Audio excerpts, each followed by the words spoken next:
It says we are live. And a one, and a two, and a three.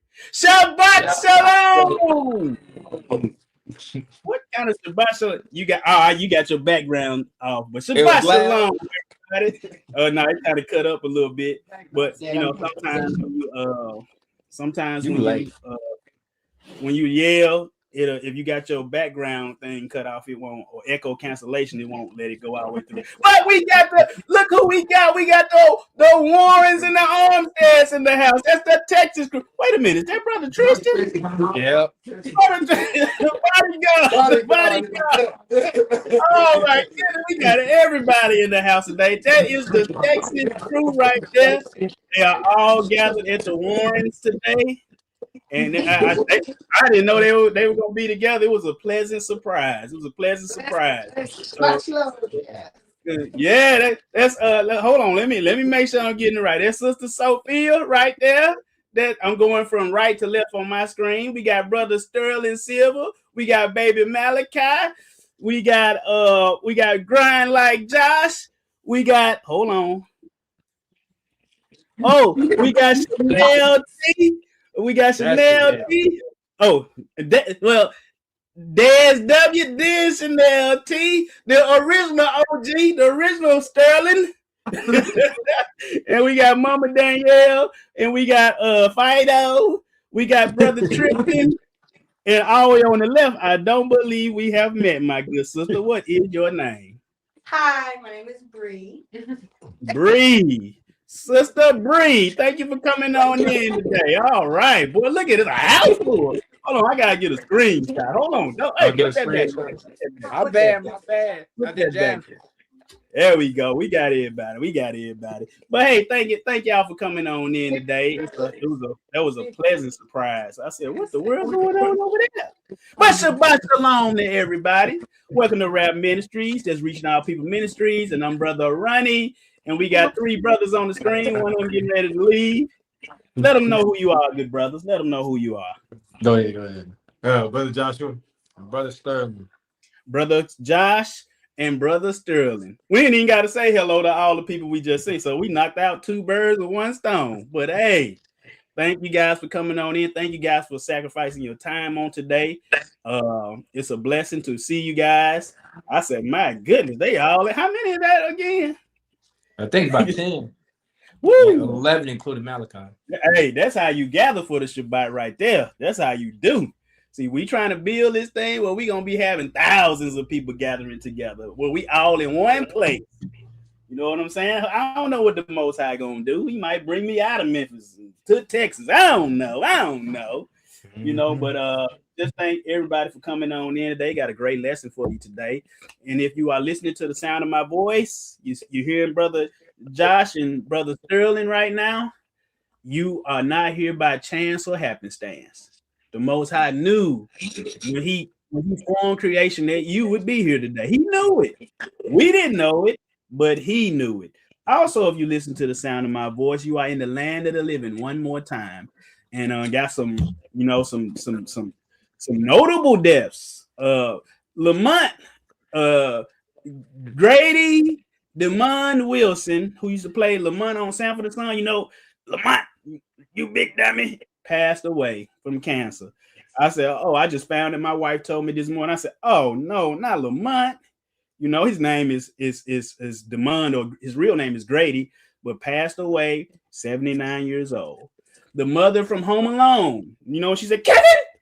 I don't remember her name, but she passed. She passed away, 71 years old. And you know, and the lesson gonna be so powerful today. Y'all might think y'all know where I'm going. You don't know where I'm going. You don't know where I'm going. And there was another brother out of Houston. I don't know if you ever heard of Paul Wall, and he didn't die, but Paul Wall, Chameleonaire, and Mike Jones, the founder of that record label that they rap for, 52 years old, passed away. His name was Michael, I think 5,000 Watts. I forgot his last name, but passed away, had a heart issue where his heart was going, a rare heart rhythm going anywhere from 150 beats to 300 beats a minute. You know, so He was in the hospital for a little bit and didn't make it. But condolences to all of those people's families, because it's a sad time when we lose our loved ones. Make sure it's going on YouTube, okay?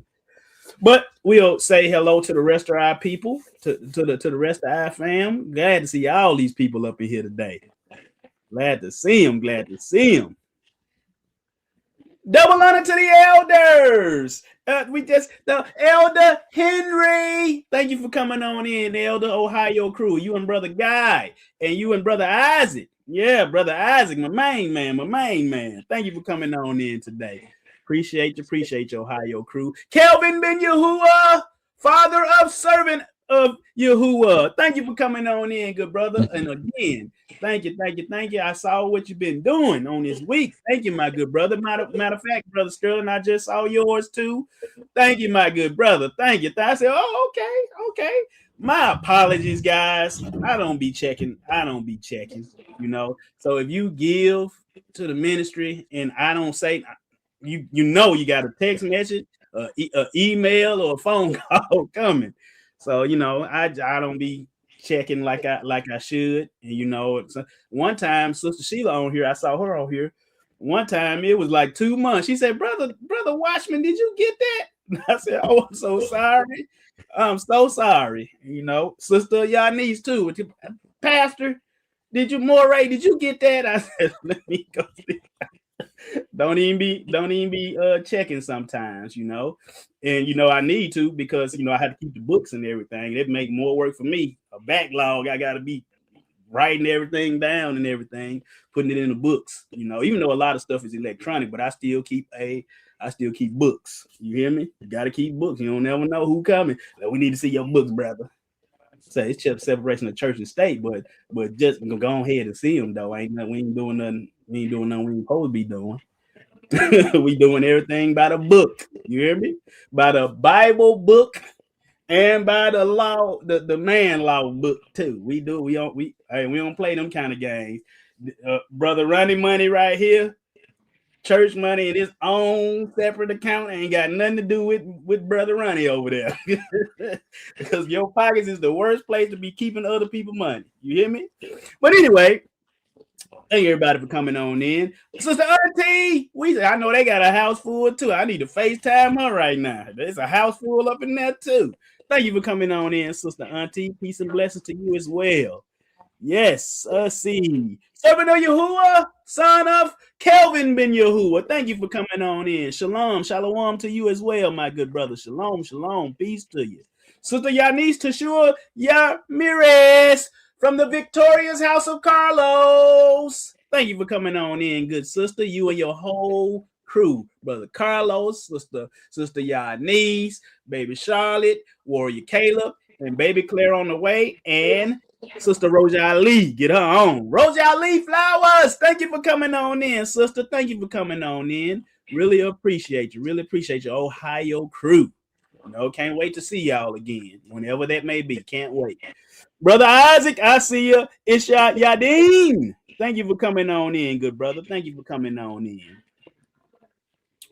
Let's see who else we got in here. Key to Life is Torah. Thank you for coming on in. We sure appreciate you. Key to Life, North Carolina crew. You and your whole family, is especially Baby Tobias. Especially. So y'all don't know. It be the young ones. That's who we really got to. It's the younger generation that we got to get. That's why I thank the Most High that He sent these two young brothers right here. Right when I was praying, I was like, Most High, ain't nobody listening to this. The Ohio crew came around at time too. I said, ain't nobody, I'm gonna shut this stuff down.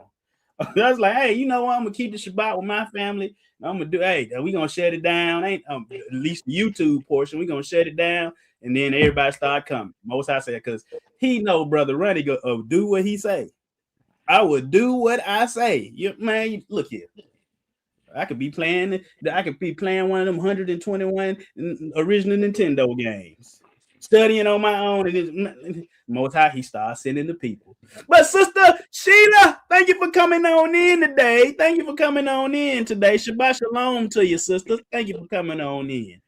All right, who we got? Brother Woody. Woody Security, thank you for coming on in. Thank you for coming on in. Chief Scientist, thank you for coming on in today. Don't be doing too many experiments today, Chief Scientist. Thank you for coming on in. Bernie Yardine, thank you for coming on in, good sister. Appreciate you. Everything you have been doing as well. We thank you. Appreciate you.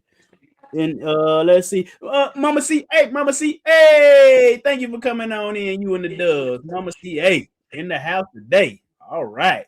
But without further ado, let's get ready to get into the message. And let's get ready to get into the message, and let's decrease that he might increase, because I can't wait to do this lesson. You're going to learn a lot today. Mama Margie, thank you for coming on in. That's the mother of Ken. Keep them commandments and you'll be in. Thank you for coming on in today, Mama Margie.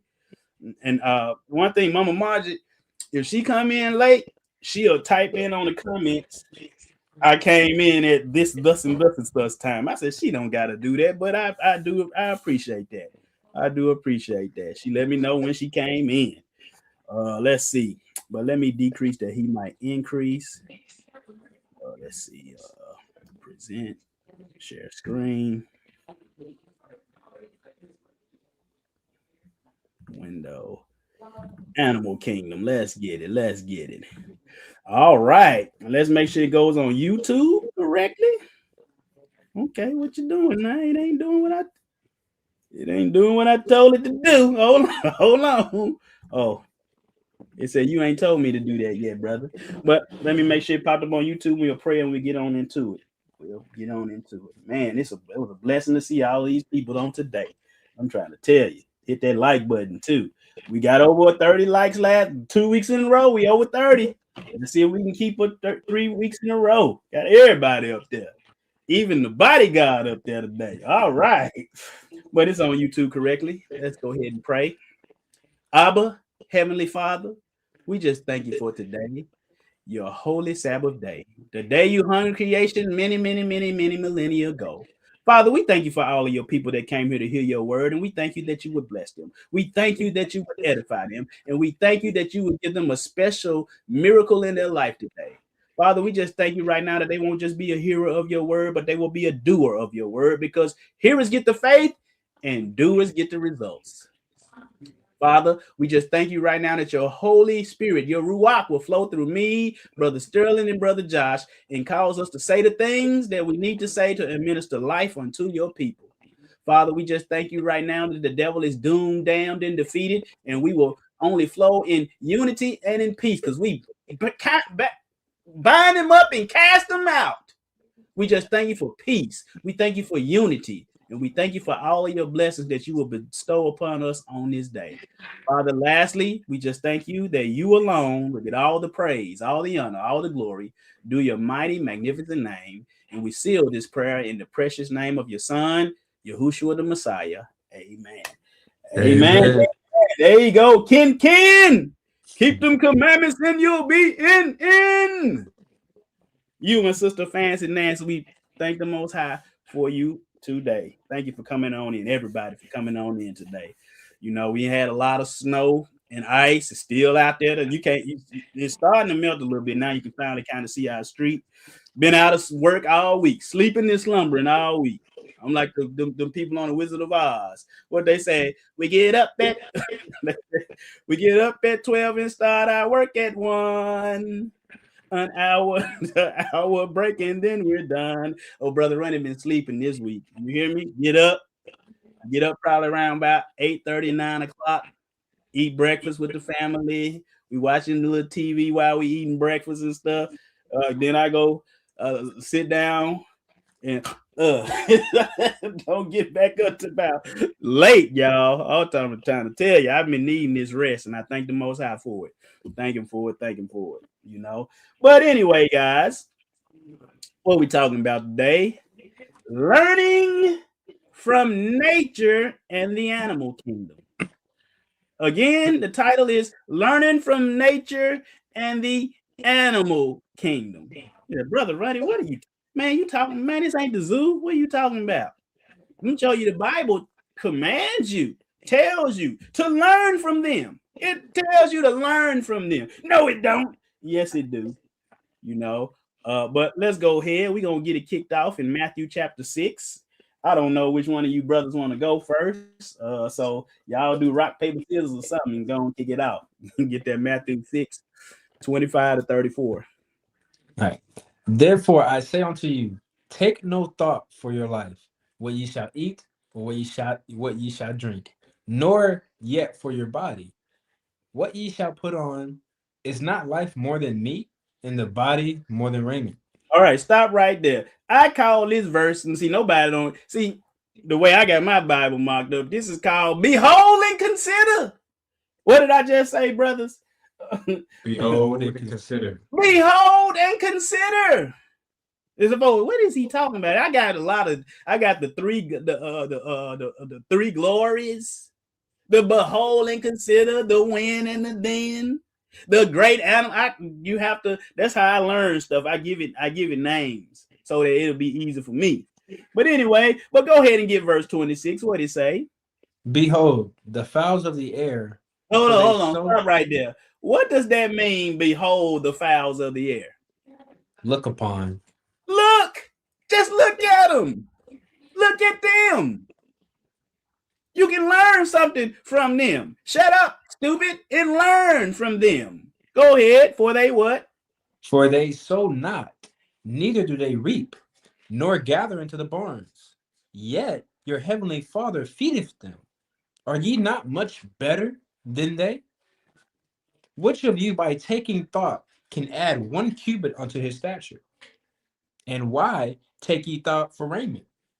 Consider the lilies of the field, how they grow. They wait. Consider. What do you mean by that? Ponder on. Yes.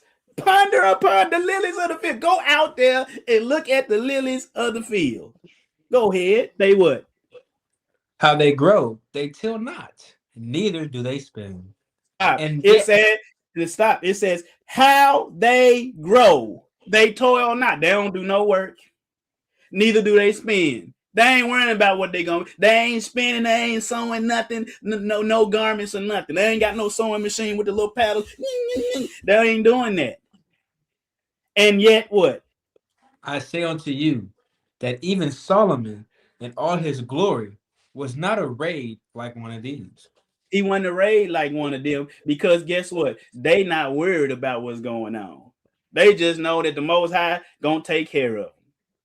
The fowls of the air, they ain't worrying about what they gonna eat. The lilies, they ain't worrying about what they gonna put on. And I tell you, my uncle, chief scientist, he feed the bird. He said, well, somebody gotta feed the birds today. He feed them. He throw food out there for them. That's how the Most High feed them. He feed them through us. And nature, worms and all that kind of stuff. The Most High put that stuff there for them. You can't be worrying about all that stuff.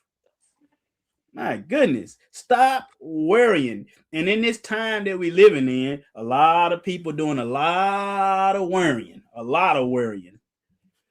Get that verse 30. Go ahead. Wherefore, if Elohim so clothe the grass of the field, which today is, and tomorrow is cast into the oven, shall he not much more clothe you, O ye of little faith? Therefore take no thought, saying, what shall we eat? Or what shall we drink? Or wherewithal shall we be clothed? Wherewithal, see, this is what Adam and Eve messed up at. It's all about eating and clothes. You don't need no clothes. You clothed with this glory. But what did he say to them? When you worrying about clothes and stuff to eat, it said, oh, ye of little faith. Your faith is small. You got a little small faith if you worrying about tomorrow. You need to worry about today. Keep reading. For after all these things do the Gentiles seek. For your heavenly Father knows that ye have need of all these things. But seek ye first the kingdom of Yah and his righteousness, and all these things shall be added unto you. Take ye therefore no thought for the morrow, for the morrow shall take thought for the thing of itself. Sufficient unto the day is the evil thereof. He said you need to worry about today. You need to worry about what's going on today. You worrying about tomorrow. You know, but because what he say, the bird, he said, behold. What he tell him to, what he tell him to behold? Behold the what? The fowls of the air. Consider what? The lilies of the field.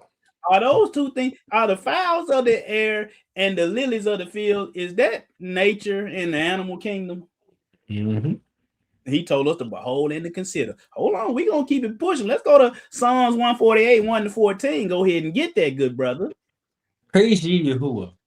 Praise the Adon from the heavens. Praise him in the heights. Pray ye him, all his angels. Pray ye him, all his hosts. All right, stop right there. He said, praise ye him. All who? His angels. All his angels. Some of them. All his angels. All of them. All of them. Praise ye him, all ye his hosts. That means sun, moon, stars, sun, all of that. Go ahead and get verse 3. Praise ye him who? Sun and moon. Who Praise else? him, all ye stars of light. Mm-hmm. Praise him, ye heavens of heavens, and ye waters that are above the heavens. Mm-hmm. Let them praise the name of the Adon, for he commanded, and they were created. He hath also established them forever and ever. He hath made a decree which shall not pass. Praise Yahuwah from the earth, ye dragons, and all deeps. And all deep. Praise him. Let's get to verse 8. Get that. What else? Let's see what else going on. Fire and hail, snow and vapor, stormy wind, fulfilling his word. Mountains and all hills, fruitful trees and all cedars, beasts and all cattle, creeping things and flying fowl, kings of the earth and all people and all people princes, and all judges of the earth, both young men and maidens, old men and children. Let them praise the name of the Most High, for his name alone is excellent. His glory is above the earth and heaven. He also exalteth the horn of his people, the praise of all his saints, even the children of Yasharel, a people near unto him. Praise ye the Lord. Everybody praise him. Everybody. Snow too. He said fire, hail, snow, just like we got all that snow out there. All that snow. He said everything, snow be on the earth. Mountains move out the way. They got to move out the way. If he said hills, fruitful trees, everything, beasts, all cattle, everything, he wants praise. And so here's the question. If anything is going wrong in your life, have you been praising him for all that he's been doing? If not, you shame on you. Shame on you. See, well, who we like to give praise today, we like to give other people the most highest praise, don't we? This society, we love to give it to somebody, Mother Nature. Who? Satan. They're giving it to Satan. They're giving it to Santa Claus. They're giving it all kind of the Easter Bunny, the Cupid. Cut it out, man. Cut it all out. So what we getting ready to do, we about to go to another book that, this is always a chance for me to tell people, hey, these are some of the books that Brother Ronnie used. So that I consider authoritative, I call this the starter kit. If you got these books right here, you good to go. This is all you need. You good to go. And, get you a good Strong's Exhaustive Concordance of the Bible. You good to go. Get you a Septuagint. Look at here. I carry this stuff with me everywhere I go. That's probably why I had sciatica before, just carrying stuff. Auntie said, man, that bag must be about 200 pounds. Get you a Septuagint. Get you a good Bible. Get a King James Bible or New King. I have both. I have the King James and the New King James. Have them both. I tell you, get you a book of Enoch. Get you one. Get you one. Get you a book of Jasher, man. I tell you, you gotta even have other people books. I've been carrying this and reading this like crazy because I got a class coming, y'all. I got a class coming. I got a Jehovah's Witness class coming. You gotta have their books too. You talking to Jehovah's Witness, you ain't reading out their Bible. What is it? The New World Translation. Get it. So you know, read what they read. Do you know the Book of Mormon? You talking to Egyptologists? You get you an Egyptian Book of the Dead. I got 2 of them. This one got the plates on it right here. I ain't pulling that down. You know, it's a mess. You know, got folks leaving the Bible to go to some Egyptology. What the world is wrong with y'all? You know, and these are the books, you know, books that there they go right there. All of them. I consider those to be authoritative. Other books that I consider to be informational. I got all of them. They on the, you see it back there. But we going to the Apocrypha. We gonna go to Judith. We gonna go to Judith. What Judith say? And I will sing unto Yahuwah a new song. O Yahuwah, thou art great and glorious, wonderful in strength and invincible. He's invincible. The Most High is invincible. Wouldn't it be nice to be invincible? When we were younger, we felt invincible. Then I used to, when I was 18, 19, 20 years old on the basketball court, I felt invincible. At the peak of your powers, no body fat, muscle, running faster than everybody, jumping high. You know, jumping high. They said when Michael Jordan used to come to town, they used to say, "Ooh, Michael Jordan gonna be jumping high." When they brother, they said, "Ooh, brother Ronnie gonna be running fast." Yeah, he gonna be jumping. Hey, it shocked them how high I can jump. I used to could jump. I still can jump high. Shoot, I be putting on slam dunk one man slam dunk competitions in my gym when the class over and the children, we waiting for the teacher to come back and get them. They were like, "Can you dunk?" I said, "Nah, okay, I will." Get that bar and just put on the show. Oh, of course, the goal. I can't jump that high like I used to, so it'd be like a 9-foot goal now. But I be tearing it up, man, like LeBron James, left hand, backwards, all that. You know, but you know, the athletic ability is slowly declining. I was like, oh, I ain't where I was. I know that for sure. But anyway, he said he's invincible. Have you guys ever felt invincible, like nobody can beat you? At one point. Yeah, at one point. So I still feel like that sometimes. I ain't scared of no challenge. I take all challenges now. You know, boy, I don't need to have Iron Mike Tyson. Mike Tyson, you know Mike Tyson. They say, "You want to fight Mike Tyson?" Yeah, I fight him. Come on, bring him on. You know, I'm ready. I ain't scared. I know I'm probably gonna get beat, but I ain't scared. You hear me? Just like I had to take Sterling. I was scared. Sterling is quite considerably bigger than me, but I can still take him down. You hear me? But yeah, guys. But go ahead, verse 14. Let what Judah say? Let all creatures serve thee, for thou spakest, and thou were made. Thou didst send forth thy spirit, and it created them. And there is none that can resist thy voice. None can resist his voice. One day, every knee gonna bow and every tongue gonna confess. Because we got a fella who decided he wasn't gonna bow. What was his name, guys? Satan. Satan decided I ain't bowing. He said, "You know what? I gotta." He said like Leonidas. So, I got a cramp in my knee today.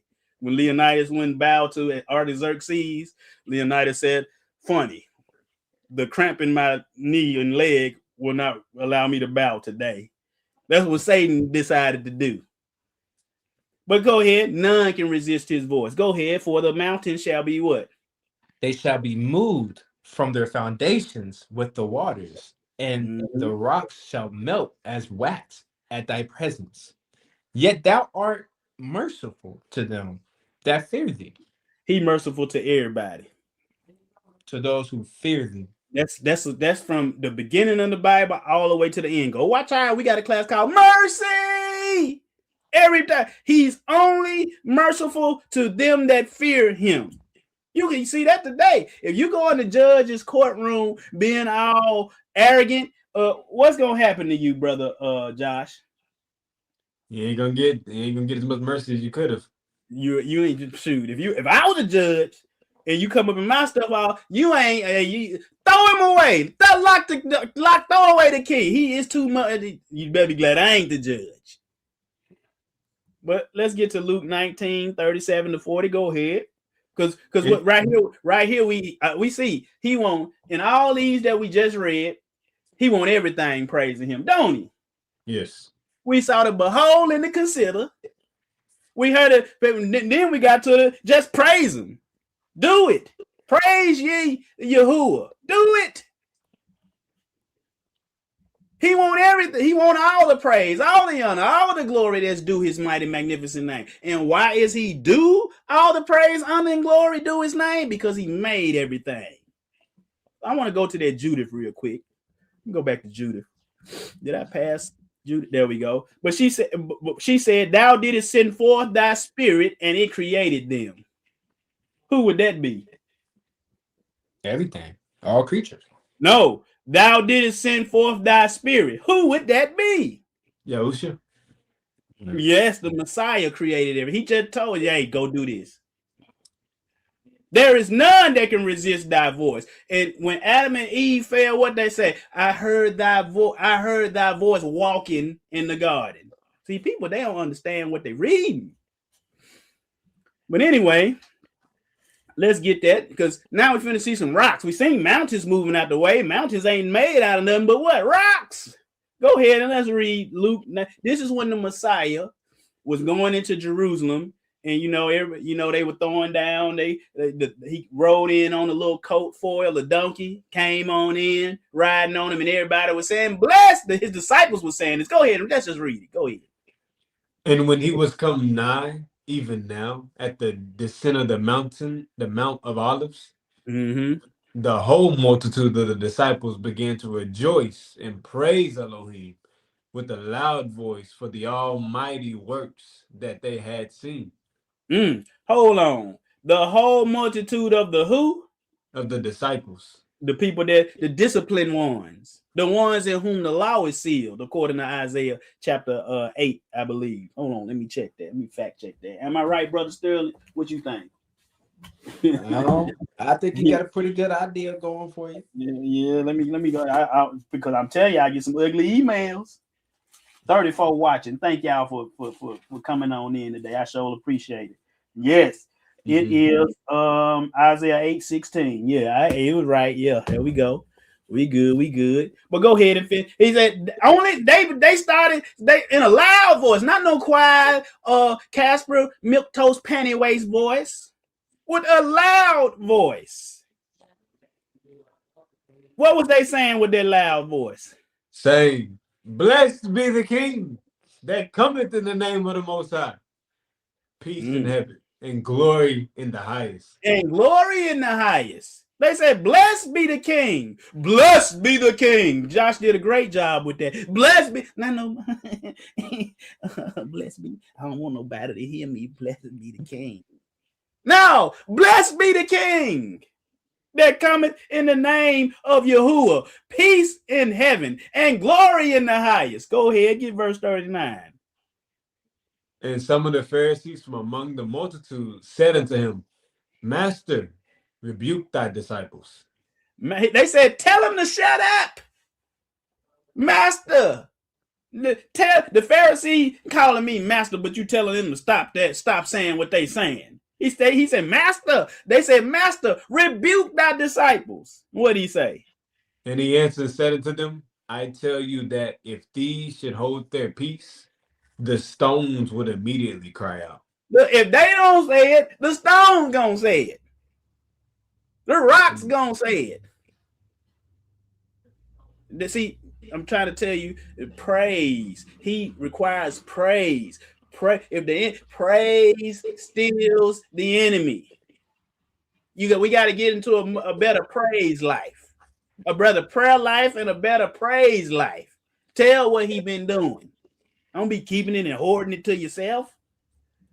Let's get that Job 12:7-10. Go ahead. But ask now the beast, and they shall teach. What? Oh, stop, Brother Sterling. What did he just say? What did Job just say to do? He said, ask now the beast, and they shall teach thee. One of my children, bring that beast here. Bring beast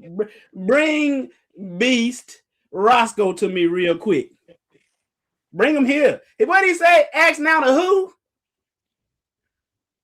Ask now the beast. Ask now.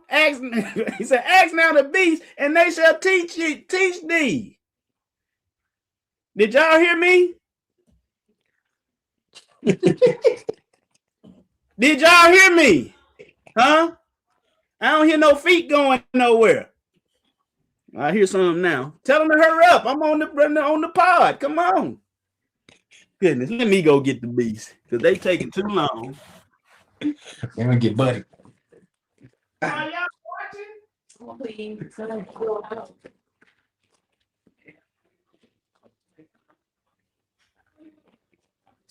heck are y'all doing up there? I'll be you. Come here, beast. Stay right here. You can take him back. Look at him. He's shaking because he's scared of the Most High. Ask the beast. You see this beast right here? I'm finna ask him. Ask the beast, and they shall teach thee. Hey, beast. Beast. Beast, I say. He acting scared, not trying to get up out of here. This Roscoe. Get out of here, beast. Do you know? Get him, Holmes. He said, ask the beast, and they shall teach thee. And the fowls of the air, and they shall what? And they shall teach, and they shall tell thee. They got a beast up in their house too. The beast. But ask now that Job just said that we are supposed to ask who? The beast and the So fowls of the air. And the beast. So that was one of the Most High's beasts. You got lions, tigers, bears, horses, birds, all kind of stuff. And it said, and the fact now is it literally telling you, hey, beast, and he gonna talk back to you? No, what he's saying is, behold and consider them. What do they do when it's concerning me? You're supposed to observe and see how. I'm telling you, Brother Sterling, do gorillas, do male gorillas and two male gorillas, do they mess with each other? Yes. I mean, it depends. It depends on how you said the messy part. You know what I'm talking about. Okay, you know what he supposed so. What a male gorilla do? Do he do what a male gorilla do? What a female gorilla do? That male gorilla do that with that other male gorilla? No, he does not. He does not. And ask them, and they shall teach you. Or speak to the who, Brother Sterling? The fowls of the air. And they shall what? Tell thee. Or speak to the earth, and it shall what? Teach thee. And the fishes of the sea shall what? Declare unto thee. Go ahead, keep going. Who knoweth not in all these that hand of the Yahuwah hath wronged against? Well, dang. Mm-hmm. Who know not in all these that the hand of Yahuwah hath wrought this? And he said, these beasts, they know. That's why they always give him praise, honor, and glory. Do his name. Verse 10, in whose hand is the soul of what? Of every living thing and the breath of all mankind. In whose hand is the soul of every living thing? Every living thing got souls? Yes. Yes. I'm doing a little stuff. The Bible don't tell you one way or the other, do dogs got souls. But what that say though? What that say? It said that they'll teach thee. The soul of it said every living thing got a soul. Do we know if that soul are infinite or not? We don't know. We can't say. I don't think so, but I can't say. And the breath of all mankind. But so we're gonna go to because he said what? But ask now the beast, and they shall teach thee. We're gonna go to Josephus, Antiquities of the Jews. Get you one of these. This is a good starter for your education, man. You can read that on your own some other time, but we're gonna go to Antiquities of the Jews 1.1.4. Go ahead. God therefore commanded that Adam and his wife should eat of all the rest of the plants, but to abstain from the tree of knowledge. And foretold to them that if they touched it, it would prove their destruction. But while all the living creatures had one language, at that time the serpent, which then lived together with Adam and his wife, showed an envious disposition at his supposal of their living happily. Of their what? Living happily. Living happily. But what he say? But while all living creatures, what they have at first? One language. One language. You ever wonder why the woman when I guarantee you, if that dog that I just showed you, if I woke up one morning and he just said, Master Ronnie, what am I eating today? Sterling, if that little pooch y'all just showed, that little puppy that y'all just showed, if he just got up one morning just having a conversation with you, what would you do? I'll be pretty fascinated the most I opened his mouth. And some people maybe he brought a dog in.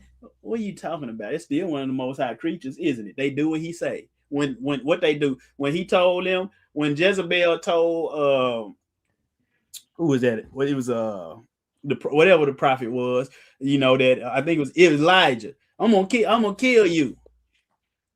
And the Most High had the prophet told us some dogs gonna eat you up, and guess what? They ate her up. Why? Because the Most High told them to. They obey. And plus this little dog, I said, man, you supposed to live outside. He don't like outside. I said, what kind of dog don't like outside? He don't like outside. He'll cry at the door till you let him in. Because I told him, man, if you don't get your potty training all the way right, you're gonna be living outside. You're gonna live outside. But he spoiled. He the pickiest dog. Most dogs that eat anything. He picky about what he eat. I'm like, do you like meat, man? I said, I don't know what kind. He one of them little rat dogs. He very picky and he's scary too. Get to shaking. I said, man, if some burglars come in on us, we in trouble. we in a whole heap of trouble. If we got to depend on Roscoe. So I depend on the other Roscoe. Y'all know what I mean? That Roscoe. But they could all talk. But all living creatures had one language. And at that time, the serpent, which lived together with Adam and Eve, what did it say? Showed what? An envious disposition. And that is supposal of their living happily and in obedience to the commands of Yah. And imagining that when they disobeyed them, they would fall into calamities. So that was his plan for them. He saw that they were happy when they kept the commandments. They were living good. He said, don't eat from it. It said, abstain from the tree of the tree of knowledge. Don't do that. And they did that. And they was happy. But the devil, he didn't like seeing them happy. He didn't like seeing them blessed. He didn't like seeing them keep the commands, and he don't like seeing you keep the commands today either. He don't like you to keep commands today that he got it in everybody's mind that you don't got to do them, and they tricked and they don't do them. He wrought with the woman. He wrought with her and the remnant of her seed. He wrought. He mad. He don't want you to get eternal life. He wants you to get eternal damnation. And he said they will fall into calamities or all kind of perils and evil. But what did he do? He persuaded the woman out of a what? A malicious intention to taste of the tree of knowledge, telling them that in that tree was the knowledge of good and evil, which knowledge, when they should obtain, they would lead a happy life. Nay, a life not inferior to that of a god, but which means he overcame the woman. and persuaded her to despise the command of Yah. He has persuaded people to despise the commands of the Most High today. They say, I ain't under that. We ain't under that. We despise. Oh, no. We ain't under that old law. No, you're not under the law of sin. You know, the law that the devil got them to get into, the law of sin and death. If you sin, some got to die. It should have been them, but the Most High brought animals. He sacrificed animals. That's the law of sin and death. You sin, some got to die. Go ahead. Now, when she had tasted of that tree and it was pleased with its fruit, she persuaded Adam to make use of it also. Persuaded him to do it too. I would told her, girl, get that out of my face. What's wrong with you? You see all this here we got? You trying to mess that up. He said, in the day that we eat, we shall surely die. He said that. He who? Him. The one that made us said, don't eat. He said that to us. What are you doing? I'm trying to tell you, you couldn't have got me, man. People can't make me do nothing I don't want to do. No, get out of here, beat it. My little son, I had to watch saying that all the time. I mean, get out of here, beat it. Now he walking around here telling people to get out of here and beat it. Get out, man. But let's go to Jasher because we want to show you the same thing. Look at here. And the Most High, what did he do? And Yahuwah Elohim took Adam and his wife, and he placed them in the Garden of Eden to dress it and to keep it. And he commanded them and said unto them, from every tree of the garden you may eat, but of the tree of knowledge of good and evil ye shall not eat. For in the day that you eat it, therefore, you shall surely die. You might die. You shall surely die. See, I'm gonna tell you what Eve probably said. Well, we ain't never seen what is die. We ain't never seen no death. Ain't nobody die. Ain't no plants die. Ain't no bugs die. Ain't no fruit die. Ain't nothing die. What are you talking about? Nah, I ain't gonna be that. I'm trying to tell you. Pick it up in verse 8. What it say? And when Yahuwah had blessed and commanded them, he went from them, and Adam and his wife dwelt in the garden, according to the command which Yahuwah had commanded them. And so you can see that's Genesis 1:25. You can see what he just said. And so skip to verse the serpent which had been what? Created with them. He was created with them. The same day. What day was that, y'all? Day 4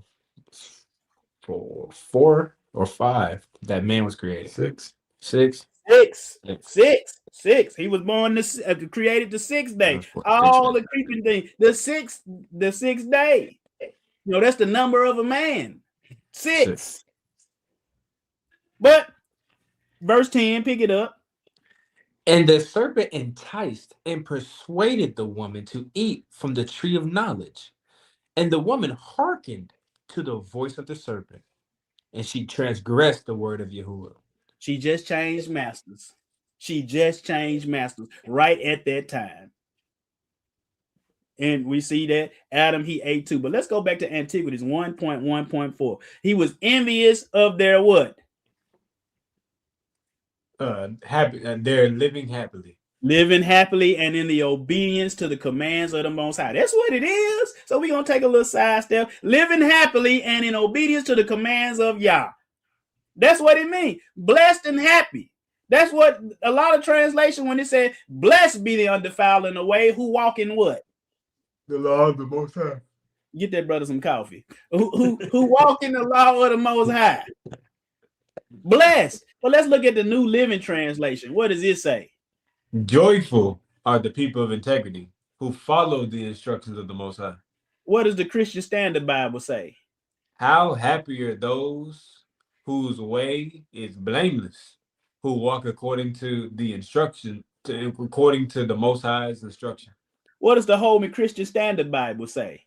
How happy are those whose way is blameless, who living according to the Most High's instruction. You see how they try to change law, that they try to change it to something else, but they don't want you to see law. So when you carrying a Holman Christian Standard Bible, you just carrying around. See, they try to separate it out. Can't y'all see that's what they doing? Mm-hmm. Read the Good News translation. I like this one. Happy are those whose lives are faultless, who, living according to the law of the Most High. I see. That's the good news. Y'all better go watch What is the Gospel class. Happy are those whose lives are faultless or without fault and live according to the law. See, that's the Most High talking. So when Yeshua said, when he said, I am the way, that's what he meant. Everybody in the first century, when he said, I am the way, the truth, and the light, they knew that the way was this one that we just saw. Blessed are the undefiled in the way who walk in the law of the Most High. They know that's what that means. But today, Christians don't know what that means. Young's literal translation, what did it say? Oh, the happiness of those perfect in the way. They are walking in the law of Jehovah. Yahuwah. They walk in his law. Smith's literal translation, what did it say? Happy, the blameless of way. They going in the law of Yahuwah. What does the JPS Tanakh 19 say? See, this one right here, this the one that this what people that don't believe the New Testament, this is what they read. You know, Brother Jojo, that's his Bible right there. Y'all know who I'm talking about? That they don't believe in the New Testament. They read the JPS Tanakh 1917. Go ahead. Happy are they that are upright in the way, who walk in the law of the Most High. So happy. Ain't that what Josephus just said? The devil was jealous of them because they living happily and obeying the Most High's commands. Ain't that the same thing? Yes, sir. See, so now the devil, we ain't keeping no law. That's why we ain't happy. That's why everything going bad in our lives. We ain't giving him no praise, and we ain't doing what he say. That's why we messed up.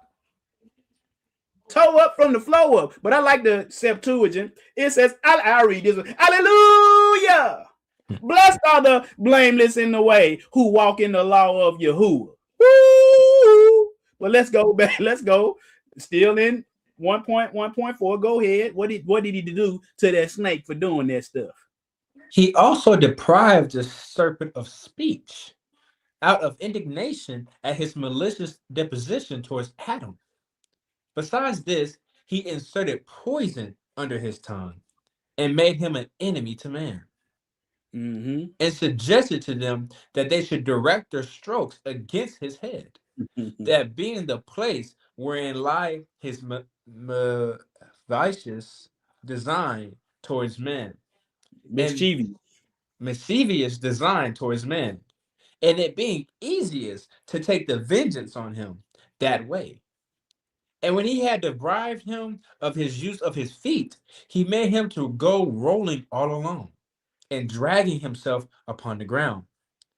And when Yahuwah had appointed these penalties for them, he removed Adam and Eve out of the garden into another place. You can't stay. When you do what Satan say, you can't stay. You got to get out. And the reason why he deprived them of his speech, we don't need you telling nobody else nothing, Mr. Snake Man. And you go rolling around. We don't need you being able to keep up with them so you can walk to them and try to trick them some more. You get out of here. You beat it. See, the Most High, you can't dwell in his dwelling place with sin in your life. You just can't do it. I'm sorry. Hate to be the one to break it to you. That's why you better go and watch Will the Most High Send You to Hell for Just Eating Something. That's a powerful, is that video probably like 8 minutes long. But see, people know that a lot of people don't know all animals could talk. All of them. And Josephus ain't doing all of this stuff that I use Josephus today to show you in line up with the Bible. Ain't nothing wrong with using Josephus. Ain't nothing wrong with using Jasher. Ain't nothing wrong with using the Apocrypha.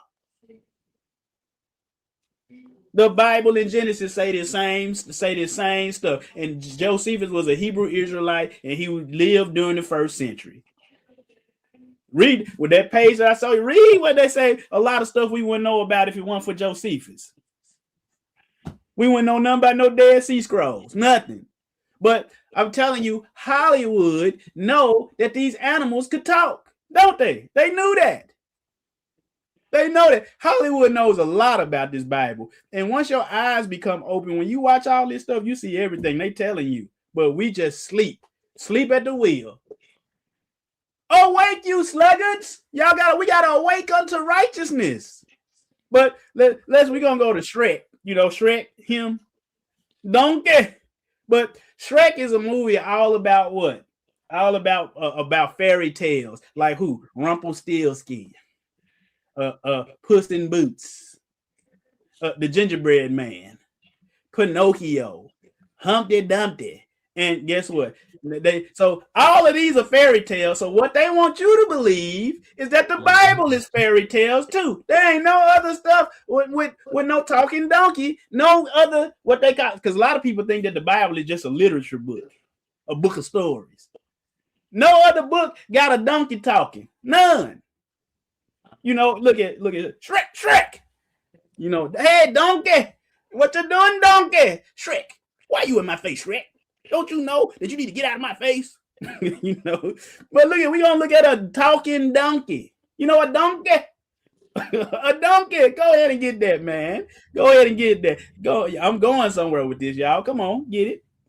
And Elohim's anger was kindled because he went, and the angel of the Most High stood in the way for an adversary against him. Now he was riding upon his ass, and his 2 servants were with him. And the ass, donkey, saw the angel of the Most High standing in the way, and his sword drawn in his hand.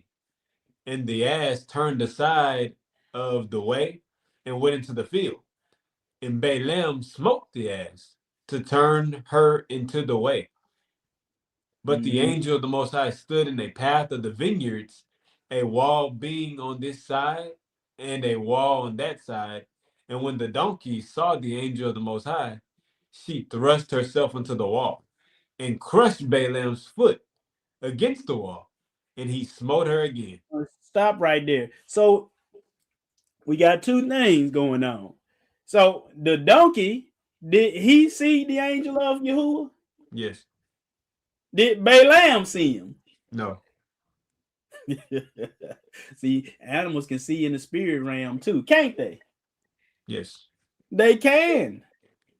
I'm trying to tell you, the Most High want you to be able to see in the spirit realm as well. Hallelujah. But when you got a lot of bunk and junk going on in your life, you hinder yourself from being able to see into the spirit realm. Go ahead. And the angel of the Most High went further and stood in a narrow place where was no way to turn either to the right hand or to the left. And when the donkey saw the angel of Yahweh, she fell down under Balaam. And Balaam's anger was kindled, and he smote the ass with a staff. And the Most High opened the mouth of the ass, and she said unto Balaam, what have I done unto thee, that thou hast smitten me these 3 times? Now it's a lot packed into here. So the Balaam mad at his donkey for giving reverence and respect and showing fear for the angel that the Most High had sent. He mad. But see, the donkey, he knew, hey, or she knew, hey, that's this angel from the Most High. But he mad. Just like people get mad at me for teaching the thing that the angels brought down. They get mad.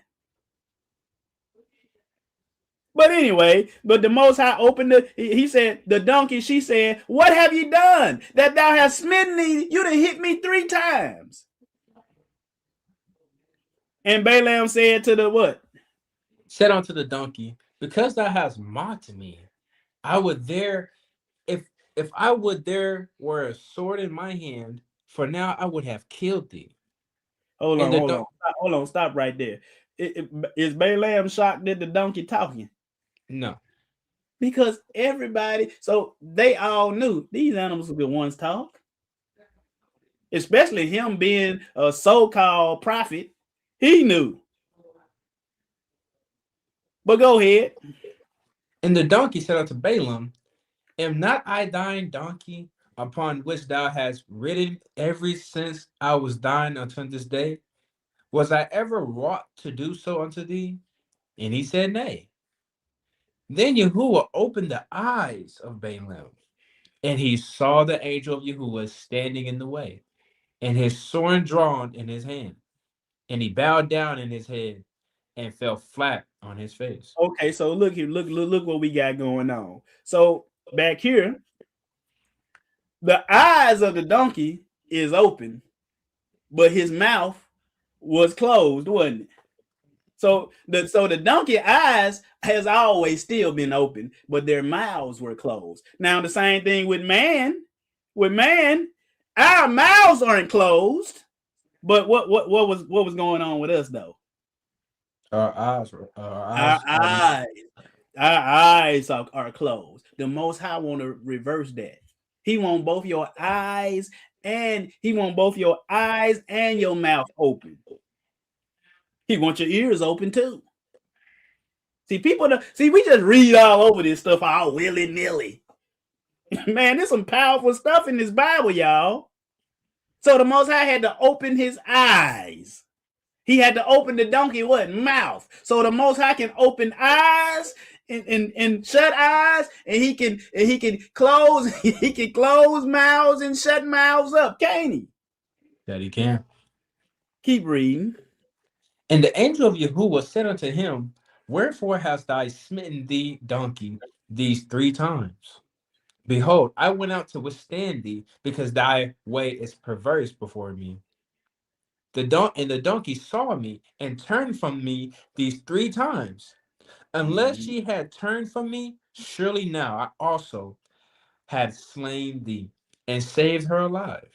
And Balaam said unto the angel of Yahuwah, I have sinned, for I knew not that thou stoodest in the way against me. Now therefore, if it is displeased thee, I will get back again. And the angel unto Yahuwah said unto Balaam, Go with thee, man, but only the word that I shall speak unto thee, that thou shalt speak. So Balaam went with the prince of Balak. So, but what I wanted to get you, animals talking, weren't they? They had the ability. The Most High just had to stifle the communication between humans and animals, because he didn't want humans to probably mess up animals. They do what I say. Y'all don't do what I say.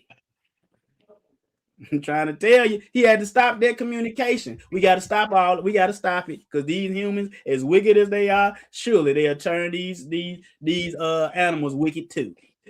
But nature, you got the 12 tribes in nature with them all the time. We're not gonna just a little something that I thought would be interesting. The tribe of Reuben is associated with water and rubies. You know, rubies, precious stones. Boy, talking about precious metal, silver, but the dove, y'all. It went from $120 to $86 yesterday. It even went down to $74. Now it's back up to $86. They trying to scare people, trying to scare you, make you sell your stuff. You know what Brother Ronnie did? Guess what I did? Held on to it. Bought some more. I got on moneymetals.com and bought some more. I said, oh, you want to take the price down, huh? Okay. And really what they did was they just reset it to back. They want to stop that growth. See, what's going on is, this is what's going on.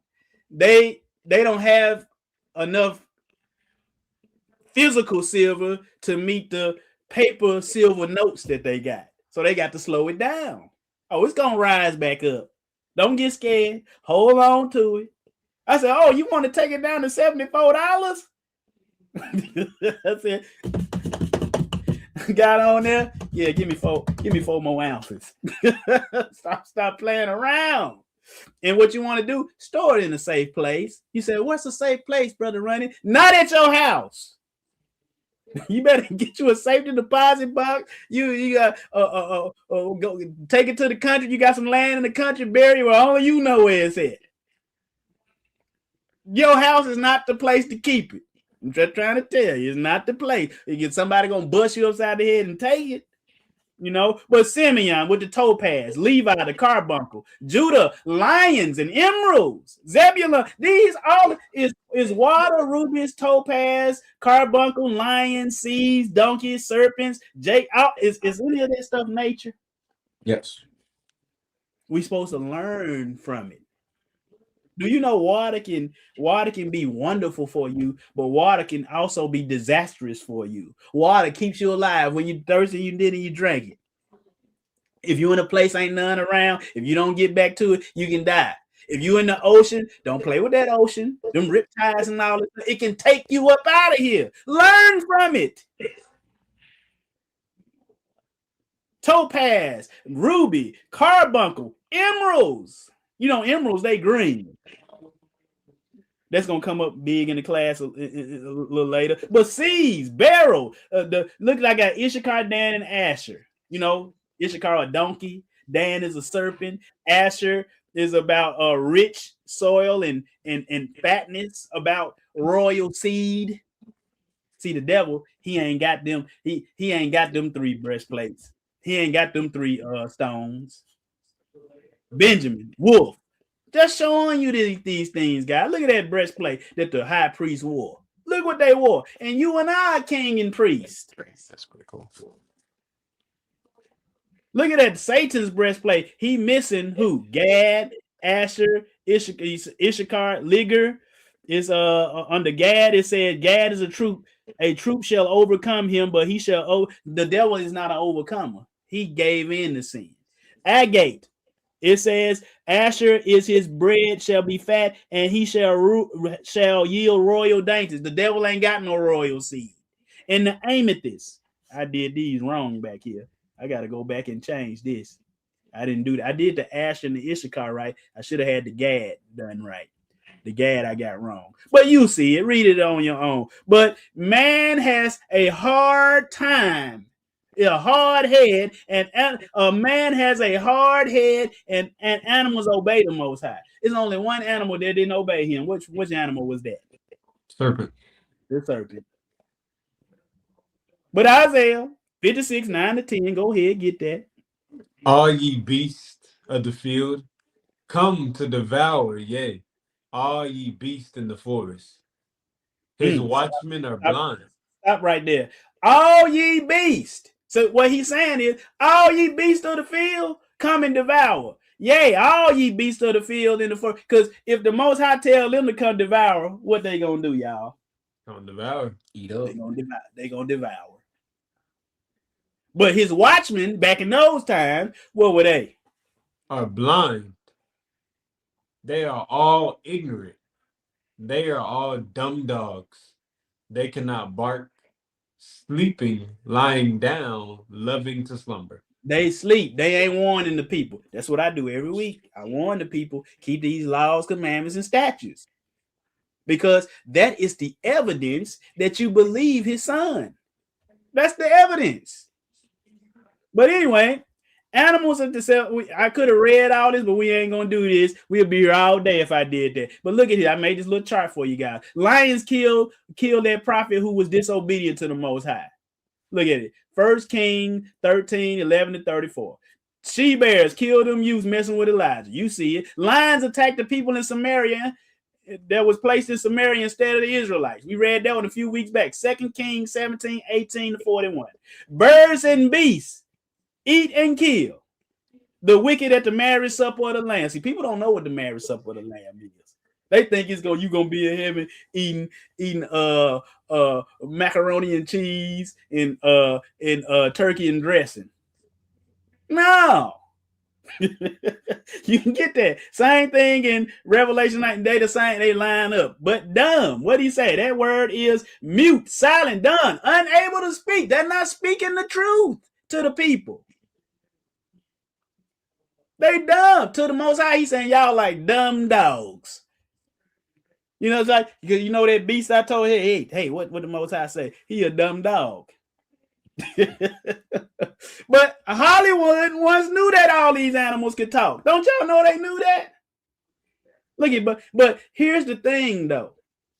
I ain't saying all, because you do got Lamb Chop. Y'all know Lamb Chop. The lady, what was her name? Sherry. She died some years back, but she used to sing all of the heroes and good guys on cartoons. They always unclean animals. Mostly 90% of the time, they are unclean animals. Bugs Bunny, yeah, what's up, Doc? You got Porky Pig, that's all, folks. Mickey Mouse, Daffy Duck, suffering succotash. What's the name say that too? Sylvester the Cat, he says suffering succotash too. But you got Kermit and Miss Piggy. Look at Piggy. And these two, they unclean, but they're so what they do is they teach your children pagan satanic practices.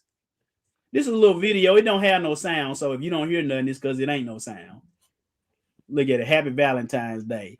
It's a day to spend special with your loved ones. Oh, Kermit.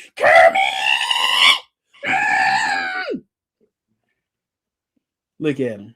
Look at it. They teach you all about. Look at it. There's only one more sleep.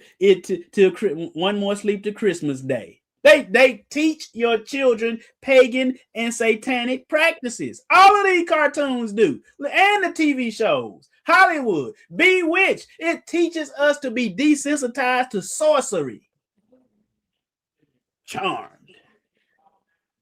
Sister Chelsea, she saw the other day on Charmed where the witches was making sacrifices under the Christmas trees. What?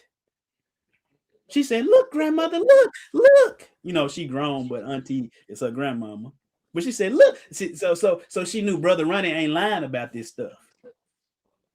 Boy, look at the cartoons. Look at them. And they coming out with a new He-Man class. A new He-Man. Yeah, even Frodo.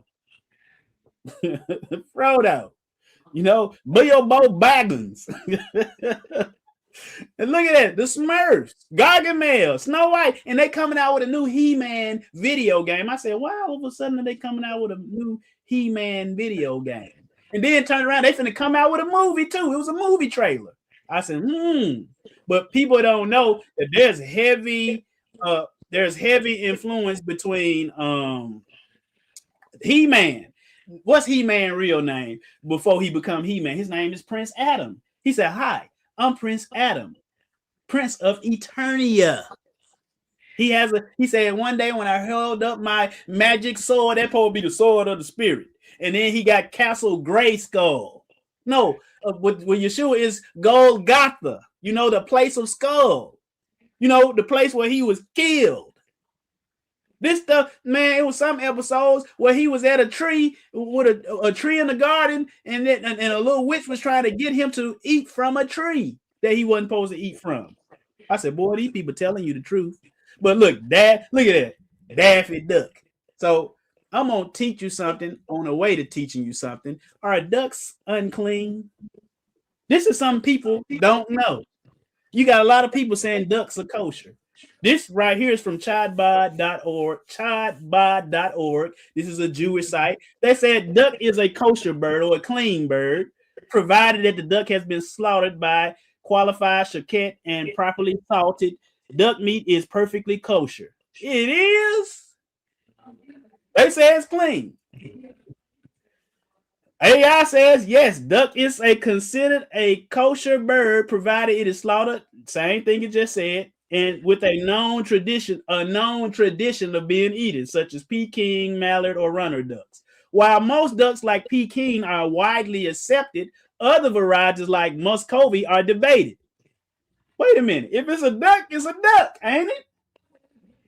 Am I right, Brother Sterling? Yeah. You can't say you can eat this duck, but not this duck. I'm trying to tell you. So they say it. I say it's good. They say goose, he kosher too. Yeah, he kosher. This is from another Jewish site. It says it mentions every bird that you're not supposed to eat down there, like vultures, ravens, ostrich, falcons, owls, cormorants, storks, pelicans, herons. It says swans. It says you're not supposed to eat swan. He says swans are not kosher. They're not kosher. But geese or ducks, they ain't mentioned. So what we want to do is we want to go to the Bible. Somebody get that Leviticus chapter 11. And these are they which ye shall have an abomination. Whoa. Hold on. Whatever we read, it is what? An abomination. Among the fowls. That means birds. You know them birds that we supposed to behold the fowls of the air. But go ahead. It said ye shall have an abomination among the fowls. They what?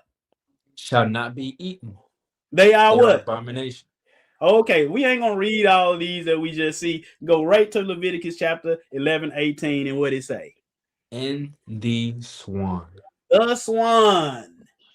So you know we gotta look up swan. Other Bibles will call it something else, but people won't look. But I'll read this. That word is tanshemeth. It says properly a hard breather. That is the name of two unclean creatures.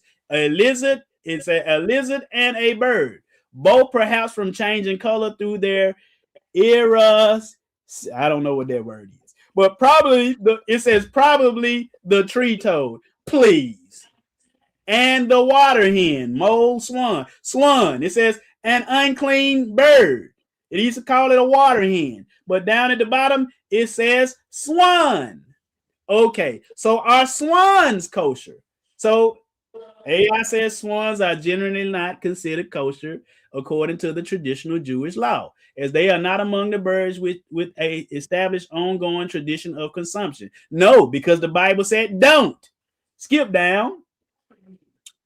I'm not. That's all I want out of there. But AI says no swan. Again, both these AI saying swans are not kosher because Jewish dietary laws require a continuous tradition for a bird to be considered kosher, and swans lack this established tradition. What? I ain't gonna go there. But the next thing will be: are ducks, swan, and geese related? Now these Jews done told you swans are not kosher. They said swans are not kosher. So Brother Ronnie just goes on to say, are ducks, swans, and geese related? So it says, yes, swans and ducks are closely related, both belonging to the biological family Anatiidae, which is also known as the waterfowl family, like the water hen, and includes geese. This large and diverse family groups together about 174 species, including the various types of ducks, geese, and swans, all sharing adaptations like water-repellent feathers and webbed feet. Brother Sterling, Brother Josh, are ducks, swans, and geese related? Yes, closely. So, no, y'all said closely. It said closely related. They belong to the biological family. They all are Anatiidae, aren't they? Yes. So if they all related, and this one clean, and y'all said the duck, you say the duck is clean and the goose is clean, but they said the swan, oh, he unclean. No. They're all in the same family. They're the same. You can eat some duck if you want to. But why would the Most High not want us to eat duck? Why? Yes, duck is high in cholesterol, especially the skin. The Most High know. He know what's best for you. But they'll say, but while meat they say, well, he got a lot of protein, iron, and B vitamins. Yeah, for other animals to eat. You can get your protein, iron, and B vitamins out of deer meat. You can get yours out of a quail, right? Out of lamb. You can get yours that way. Stop acting stupid, Cupid, because guess what? This stuff is a mockery. These cartoons, they are mockery at the highest levels. Look at that. Who with Babe? Who is there with Babe? You got Babe right there, and who is there with that Babe right there? That pig Babe on that yellow brick road. It's a goose. But I got something. Go ahead.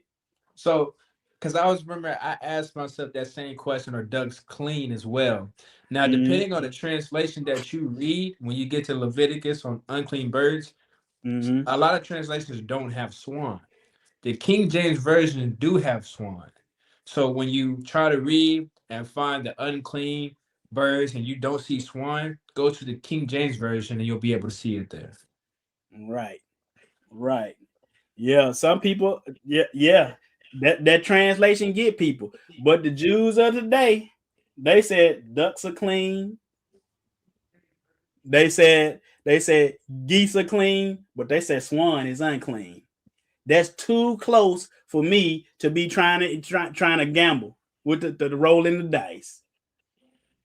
I ain't eat no swine. I mean, I ain't no swine. I ain't eat no duck. I ain't eat no geese. I ain't eat no rats. I ain't eat no swine. None of them things. I'm trying to tell you. The Bible call it the swan. And I know other translations, they call it something else, but they call it something else because they want to trick you to think you can eat them dirty, nasty things. Please don't, brothers and sisters. That's on you. But look at they telling you the truth. This is a movie called Babe, and that pig is the main character, Babe. Babe. Pig in the city. Now, what city does that remind y'all of? Yellow Brick Road, Baton Yellow Brick Gold Road. City, Mm-hmm. New Jerusalem. New Jerusalem. They trying to tell you, man, if you put an L on the end of that babe, what do you got? Babel. Babel. These people telling you the truth. It's in plain sight, but we won't wake up to see. We taking our children to go see Babe. Babe, pig in the city. Well, then what's down in the left-hand corner down there? Pig. No. What's on the suitcase? Oh, the mouse. Rat. A mouse, a rat, swine, rats, and guess who else they got coming out the suitcase? The goose. A duck. They telling you. You can, man, y'all better. I'm trying to tell you, they telling you. They telling you. See, the devil got to tell you the truth. A little bit of it. But anyway, trees talk also in the Bible. Look at that. Emerald City. Wizard of Oz, they got the yellow brick road, the Emerald City. Brother Josh, Brother Sterling, is Jerusalem in Judah? Yes. Let's go back to Jerusalem is in Benjamin and Judah territory. Let me show you something. Let me go back to this chart back here. Under Judah, what is the jewel assigned to Judah? Emerald. What is the name of the city of Oz? You said Emerald. It's called the Emerald City. Where the Wizard of Oz lives, that city, that green city right there, is called the Emerald City. They telling you the truth. You just gotta wake up to see. It's a knockoff New Jerusalem. Got a city, a paved with the yellow brick road or like gold. Just pay attention, y'all. Well, let's go to Judges. Get that. This is when Gideon, all of Gideon's sons were killed. Was killed except one, because one of the brothers wanted to be king over all of Gideon's son and all of the peoples of Shechem. Let's go ahead and read this though. Judges 9:7-15. And when they told it to Jotham, he went and stood in the top of Mount Gerizim and lifted up his voice and cried and said unto them, hearken unto me, ye men of Shechem, that Elohim may hearken unto you.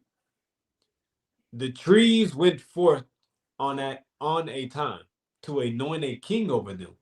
And they said unto the olive tree, reign thou over us. Okay. Now, are these literal trees talking? No. But Jotham, who was Gideon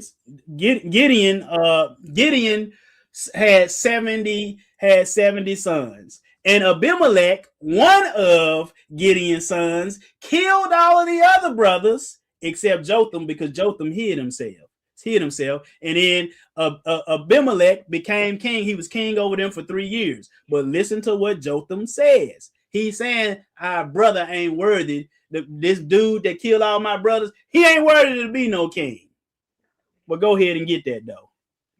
But the olive tree said unto them, should I leave my fatness, oil, wherewith by me they honor Elohim and man, and go to be promoted over the trees? Mm. And the tree said to the fig tree, come thou and reign over us. But the fig tree said unto them, should I forsake my sweetness and my good fruit, and go to be promoted over the trees? So here we see we got Jotham. We know Jotham is considering and beholding the things of nature. He's using those things that he behold and he considering in nature to say, hey, our brother doing wrong. The olive tree said, reign over us. But the olive tree said, that ain't what the Most High called me to do. He called me to give fatness and oil. Because, from olives, we get olive oil. Wherewith they honor me, wherewith by me they honor the Most High. And go to be promoted over there. He said that the olive tree said, no, I won't do that. And then the fig tree, they said, all the other trees, reign over us. But the fig tree said, should I forsake my sweetness and my good fruit and go to? He said, no, my job is, that fig tree said, my job is to provide sweet fruit. See, that's what men always want kings over them. The Most High didn't want Israel to have a king. He said, I'm your king. Oh, did I skip? Okay, so did I skip? Yeah, here we go. Now let's go get verse 12. Then said the trees unto the vine, come thou and reign over us. And the vine said unto them, should I leave my wine, which cheereth Elohim and man, and go to promote over the trees? Then said all the trees unto the bramble, come thou and reign over us. And the bramble said unto the trees, if in truth ye anoint me king over you, then come and put your trust in my shadow. And if not, let fire come out of the bramble and devour the cedars of Lebanon. So, and all the trees said to the bramble, those are like thorns. The bramble tree said, if in truth ye anoint me king over you, then come and put your trust in my shadow. And if not, let fire come out of the bramble and devour the cedars of Lebanon. Now here is the meaning. The worthy leaders refuse power.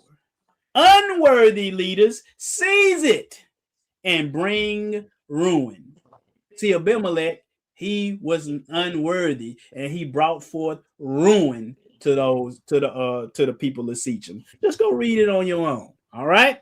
But again, we learning from trees right now. Y'all remember the class when I said the Most High got some hoes? So we gonna read that today. Hoes.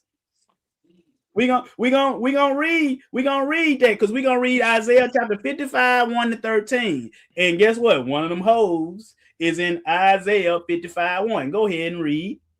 Ho, everyone that thirsteth, come ye to the waters, and he that hath no money, come ye, buy and eat, yea, come buy wine and milk without money and without price. Wherefore do you spend money for that which is not bread, and your labor for that which satisfieth not? Hearken diligent unto me, and eat ye that which is good, and let your soul delight itself in fatness. And what? Fatness.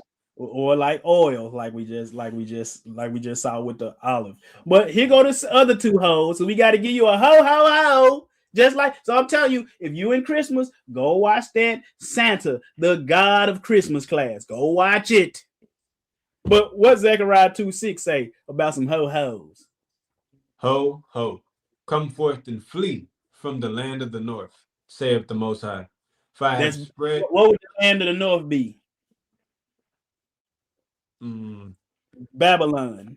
It's Babylon. That's the land of the north. In a lot of times in the Old Testament. But go ahead. For I have spread you abroad as the four winds of the heaven, saith Yahuwah. And that's why the Most High telling all mankind what he's saying. Babylon the Great is falling, is falling. And you know, in that class we were comparing Yeshua with Santa, where they both lived in the north, on the sides of the north, didn't they? I'm trying to tell y'all better go watch their class. Pick it up at verse 3, Isaiah 55, 1-13. Incline your ear and come unto me and what? Hear, and your soul shall live. And I will make an everlasting covenant with you, even the sure mercies of David. Who? Sure mercies of David. David. Who daddy is that? Yehoshua. Yes, he is the son of David. He said, I will make an everlasting covenant. People keep telling you, and they have no idea the prerequisites of sitting on the throne of David. The prerequisite of sitting on the throne of David is you got to keep the laws of the Most High just as they're written in the law of Moses. And Yeshua, the root and offspring of David. He said, you and all your sons after you. If you sit on that throne, you got to keep them. That's why ain't no king there now. Because ain't nobody keeping no laws, statutes, and commandments. They tell you they keeping, them Jews today, they keeping, man, they just be messing the Most High holy days up. They have postponement rules. If the Feast of Trumpets fall on a certain day, they say, no, we got to postpone it. We got to postpone it because it needs to fall on a certain, the day that we say. What? Sometimes they don't see the new moon, so we don't see it the first night. We don't see it the second night. But wait a minute, the new moon started at sunset. We 2, 3, sometimes 2, 3 days doing the Passover late. Trying to think, we got to see that sliver of the moon. Oh, okay. So now I ain't gonna. Don't get me wrong. A lot of that stuff they are close with a lot of stuff. They are. You know, if you want to go with their day, go do it. Do it. But we don't. We always a day ahead of them. All right. Let's go. Get that. Keep reading. Behold, I have given him for a witness to the people, a leader and a commander of the people, to the people. Hold on. He said, I have given him for a witness. You know, Yeshua Mashiach, I give him for a witness. Not these people called Jehovah Witness. They ain't his witness. I'm sorry, they just ain't. Need a blood transfusion, and they tell you if you get the wait a minute, hold on. Let me get this right. I need a blood transfusion, and I might get the blood of my own son, who my blood running through his veins. You gonna excommunicate me from the Jehovah Witness? From the Jehovah Witness religion, if I take some of the blood from my son who got his blood from me. Man, let me tell you, this is my last day being a Jehovah Witness. My son, Holmes, let's go. This doctor gonna take your blood and give it to me because I blood match. That's ridiculous, man. Not only that, the Bible says everybody from one blood. Don't it say that? Mm-hmm. Oh, I'm just making sure. Wait till we do that Jehovah Witness class. I got you the Mormon class coming up in September. Brother Ronnie, why are you doing it all the way in September? Because that's when Joseph Smith said that he was given, that an angel came to him and gave him the plates and everything. So we're gonna do it around the anniversary of that time to show them y'all stuff some mess. I might be doing the Jehovah Witness class first. So y'all just hold on. Hang on to the horns of the altar. Hey, I'm telling y'all, learning is a forever going process. Just like what Kevin Ben Yahuwah was saying in here. I gotta go. I'm gonna look up on some of the stuff he's saying. But as of now, Brother Ronnie ain't eating no swan, no duck, or no geese. You hear me? I can't do it. Plus, I don't need no high cholesterol, no way. Plus, they don't look that appetizing to me. Just looking at them, no. you know, all I see is Daffy suffering. But anyway, seeking why he may be found. But we're gonna skip ahead to the most high thoughts are not for the most high thoughts are not our thoughts, is it? No. But I want to skip to verse 11. Go ahead. So shall my word be. Go ahead. That goeth forth out of my mouth. It shall not return unto me void, but it shall accomplish that which I please, and it shall prosper in the thing whereunto I sent it. Hold on. So whatever he say, it can't come back to him void. See what Christians got him doing. What they got him doing is what Yeshua did. Yeshua did it, so you ain't got to do it. That's dumb. He did it so he can be the example to show you how to do it. So we can't keep all just 613. You ain't even got to keep all 613 because a large, vast majority of them are sacrificial laws. Women can't circumcise. They ain't got to do that one. I'm trying to tell you. So really, in a sense, it's only like probably about 200 or so. United States got hundreds of thousands of laws, but you keeping those though. Stop acting stupid, Cupid. But anyway, and I do keep them. I keep the United States law. I don't keep them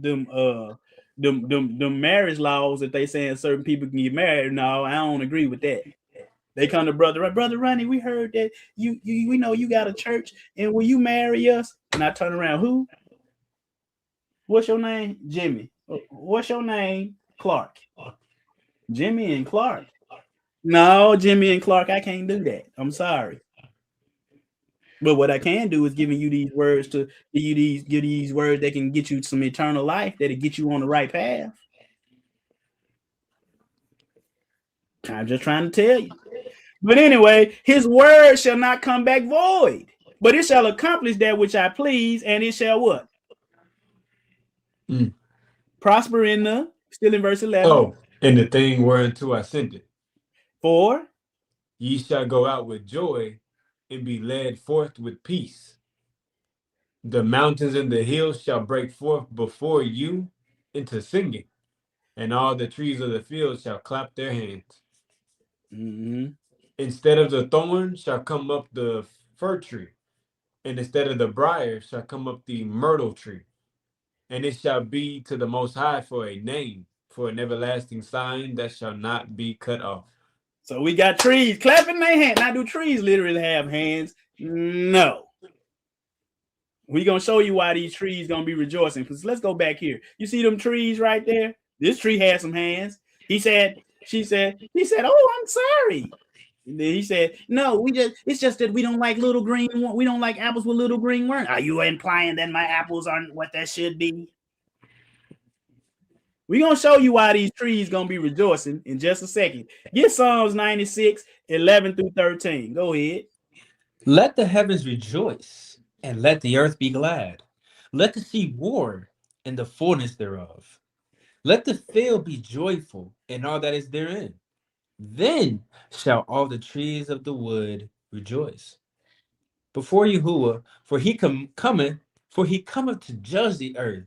He shall judge the world with righteousness, and the people with his truth. That's what he comes. This in Psalms. The Psalm said wait a minute. It said, the psalmist said, let the heavens rejoice. Let the earth be glad. Didn't it tell? Hold on. We got to go back. Hold on. Let's see what they told us. Did I skip it? Let me see. Okay, here we go. It says, ask the beast. And then verse 8, it tells us to speak to the who? The earth. To the earth. Okay, let's go back to 62. Okay, hold on. We gotta learn from the beast in the earth, don't we? Nobody want to learn from the beast in the. Don't nobody want to learn from the beast in the earth. You know what heck is going on around here? What happened to my? Oh, hold on, y'all. My computer acting. Okay, there we go. Go back to number 62. Okay, 62. But it said, "Let the heavens rejoice and let the earth be glad." So if the heaven happy and the earth happy, guess what we got to do? We got to be happy. But according to the Bible, how do we be happy? How do we be blessed, good brothers? Giving praise and rejoicing before the name of Yahuwah. And what else? Happy is he that what? Yes, that's what people don't get. The heavens still keep his way. You know how I know the heavens still keep his way? Because they stay where the heaven ain't fell down yet. The sun keeps his way. Do the sun rise every day and set every day, brothers? Yes, sir. I'm trying to tell you. It said, "Let the field be joyful," and all that is what? Therein. Then what? All other trees of the wood rejoice. So they gonna rejoice. Why they gonna rejoice? Before the Most High, for he what? He cometh to judge the earth. And they gonna be happy. They gonna be happy the day that he come and judge the earth with what though? With righteousness. And with what else? It's the same thing. It says the world with righteousness. This parallelism is saying one thing the same way. It's saying it two times, but in a different way. So it says the world with righteousness, and then the people with truth. So the world would be the people, and the righteousness would be the what? True. There you go. That's how you read. See, people don't know how to contextualize the Bible. They don't know about all the literary devices that the Bible uses. They don't know.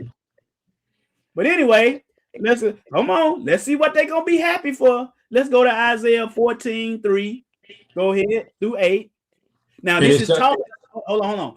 This is talking about the king of ancient Babylon, but it also can go because Babylon the Great, this new Babylon that we got going around here, we got ancient Babylon that Nimrod started and Nebuchadnezzar did and all that stuff, but we got this new Babylon that we got going on called Rome. Go ahead. And this hold on, my bad. One more time. Go watch our dual prophecies class. It'll change your life. Go ahead. And it shall come to pass in the day that the Most High shall give thee rest from thy sorrow, and from thy fear, and from the hard bondage wherein thou wast made to serve. That thou shalt take up this proverb against the king of Babylon, and say, how hath the oppressor ceased? The golden city ceased. Yahuwah have broken the staff of the wicked, and the scepter of the rulers. He who smote the people in wrath with a continual stroke, he that ruled the nations in anger, is persecuted, and none hindereth. The whole earth is at rest, and is quiet. They break forth into singing. Yea, the fir trees rejoice at thee, and the cedars of Lebanon, saying, since thou art laid down, no feller is come up against us. No feller is come up against. Y'all can't cut us down for idol worship no more. You can't cut us down to drag us in your house to deck us with silver and gold.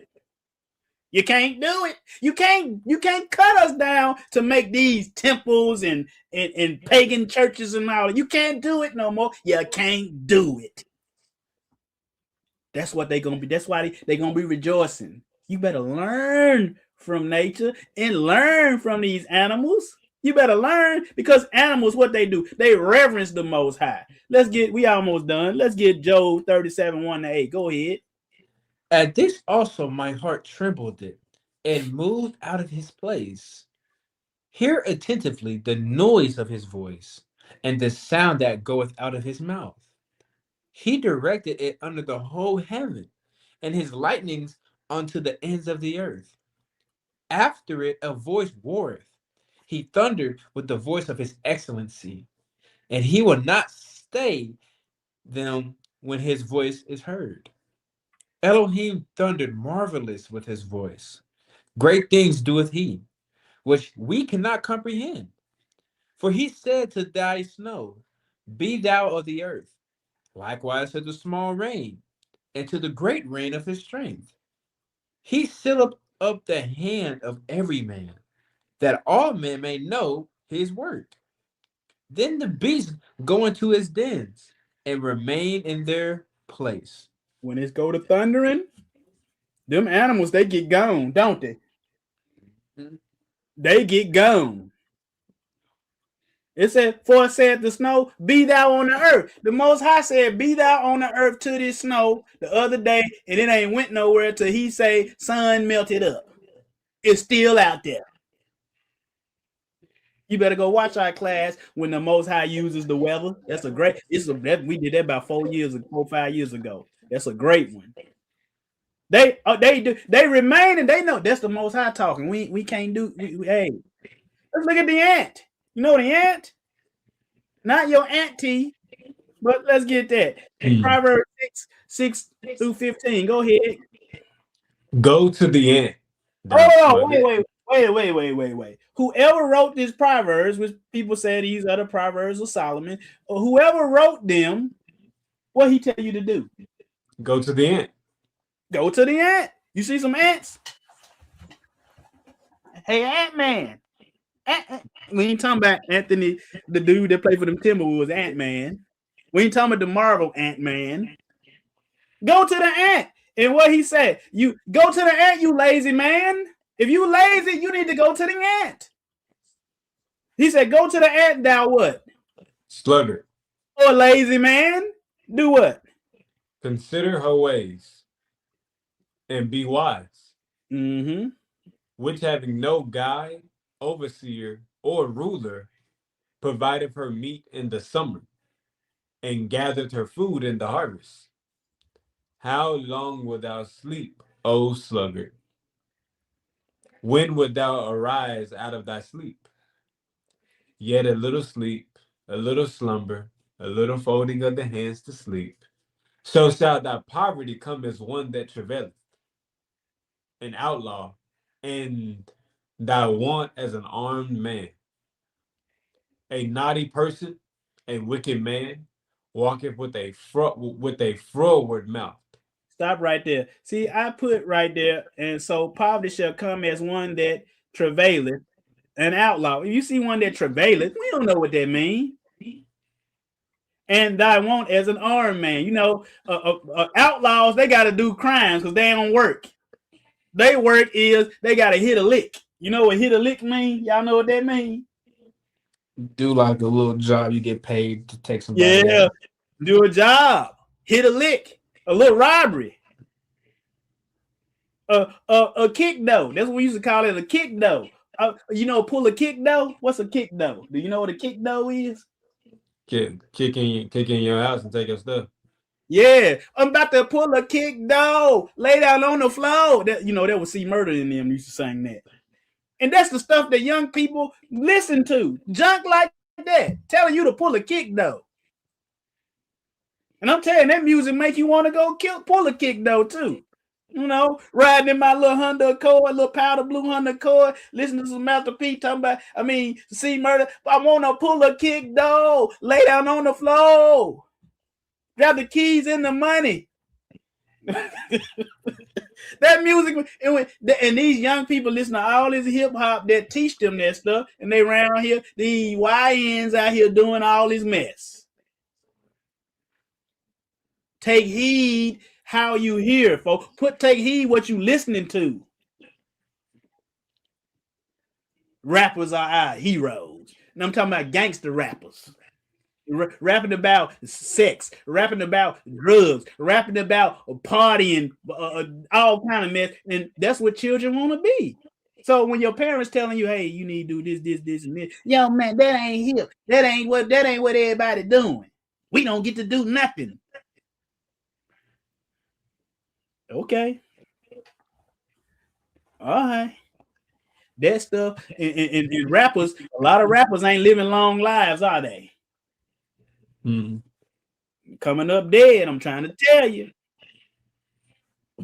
Let's keep it pushing. He winketh with his eyes. He speaketh with his feet. He teacheth with his fingers. Frowardness is in his heart. He deviseth mischief continually. He soweth discord. Therefore shall his calamity come suddenly. Suddenly shall he be broken without remedy. See, if you look at the ant, ain't none of this stuff gonna come to you, lazy man. The ant always working. Lazy man, you need to get yourself to working. Not busy devising up mischief and got a lying mouth, deceitful heart, thinking up plans. I was just watching what the movie was that I was watching the other day. 999. Police robbing folks. What?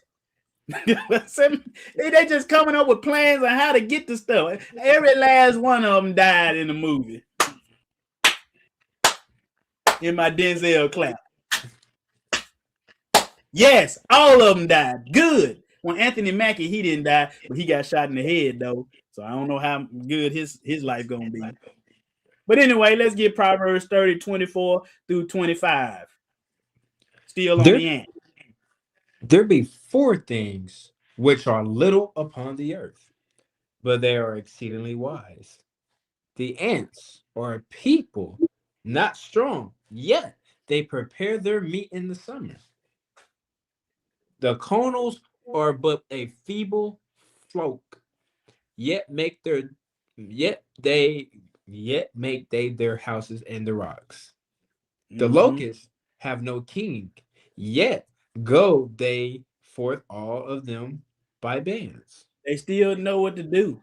Ants are a people not strong, yet they prepare they always working. We gotta always be working by studying these scriptures. Always be learning. Yeah, so what are the conies? Do you know what the conies are? What are the conies, brothers? Conies. Conies.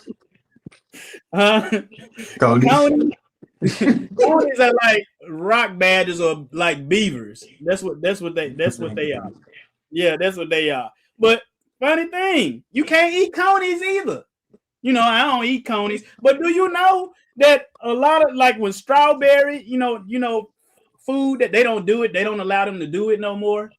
But these beavers, they secreted certain sweet smells out their butt, out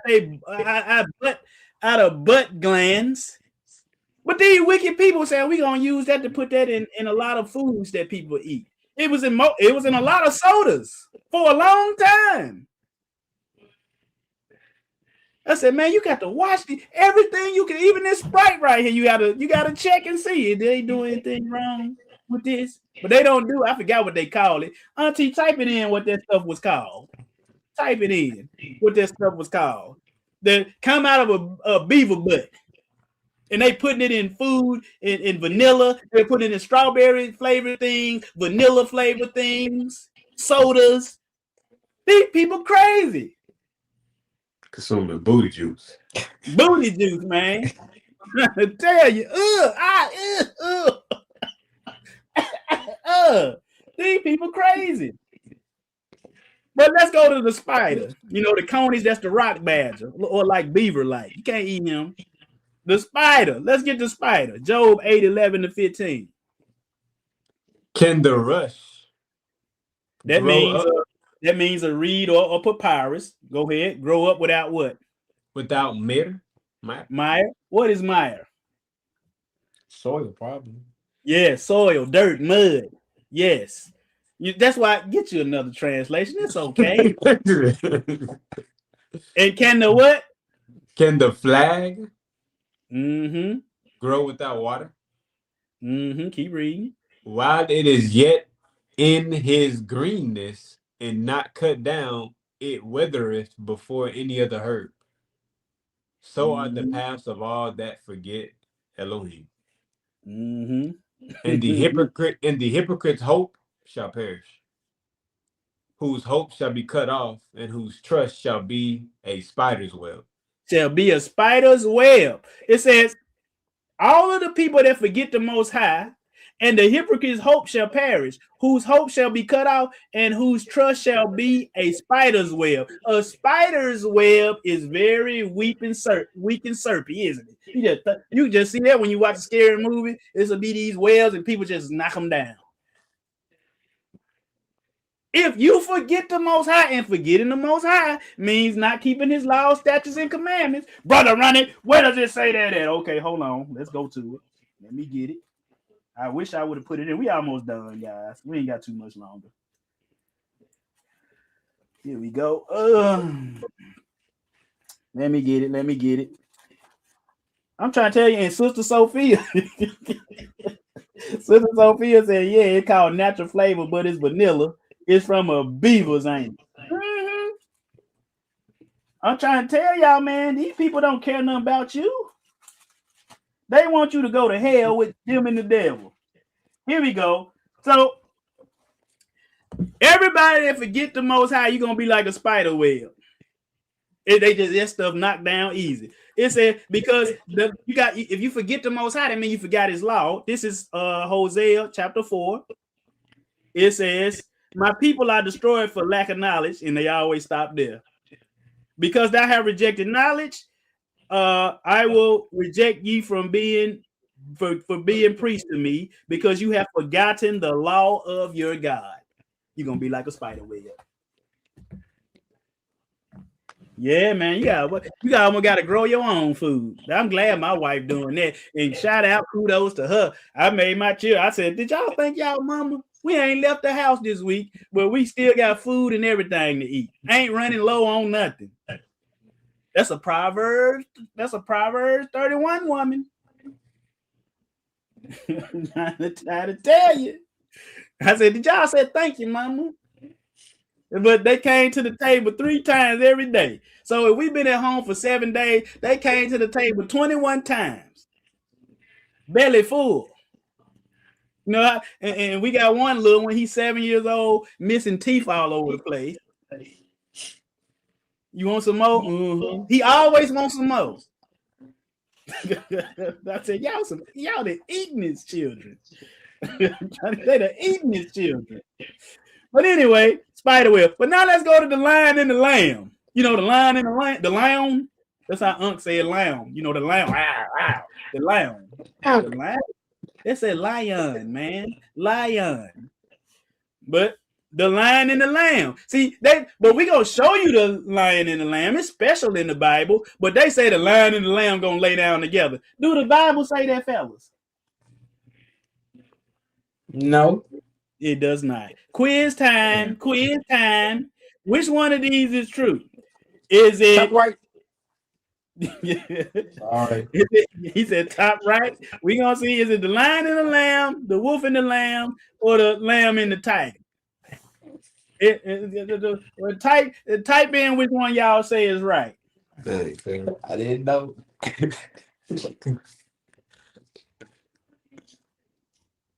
Type which one you say is right. I mean, people just be telling us stuff. It's taking y'all too long to type, so I gotta go on. I'm trying to get y'all out of here by 2:15. Wolf lamb. Somebody answered right. Ding, ding, ding. It's wolf lamb. It's called the Mandela effect. A lot of people, the Mandela effect refers to a situation in which large mass of people believe that an event occurred when it did not. You see all this? Let's show you some examples. Looking at the origin of the Mandela effect. Here we go. Yeah, everybody right. Y'all good. Right. Good. It says a Mandela effect was first coined in 2009 by Fiona and Sister Fiona. I haven't heard from her in a while. I have emailed her several times. I hope she's okay. But no, she was faithful coming in here, and then all of a sudden, boom, I don't know what happened. And anytime I would email her or anything, she right on it. You know, I know she was having some problems and stuff in her house. You know, some things were going on. I'm not going to divulge that, but I just pray for her. I keep praying for her. But The Mandela effect, when she created a website to detail her observance of the phenomenon. Let's see some that happened. Let me see.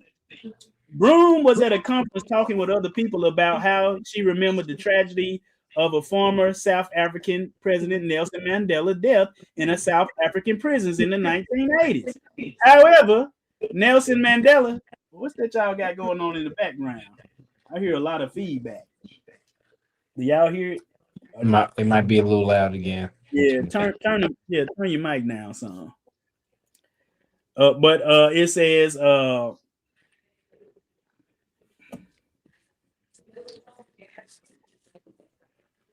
it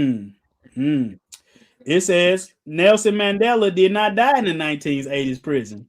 He passed away in 2013. As Broom began to talk about other people's memories, she learned that she was not alone. In Lion and Lamb, when people say that the lion and the lamb gonna lay down together, people will swear that the Bible said that. No, it says lion and the lamb. No, it don't. That's the Mandela effect. So many people think that's what it says. Like on Good Times, James said it. He said the lion and the lamb. He said when the lion and the lamb lay down, only one of them gonna get up. But the Star Wars, Luke, I am your father. If you saw Star Wars episode 5, The Empire Strikes Back, you probably remember Darth Vader uttering the famous line, Luke, I am your father.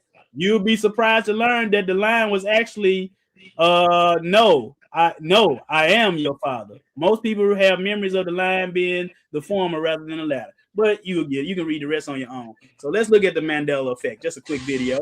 All the people like us ain't got no chance at all. But it ain't always gonna be that way, James. It says so right in the Bible. The day will come when the lion will lay down with the lamb.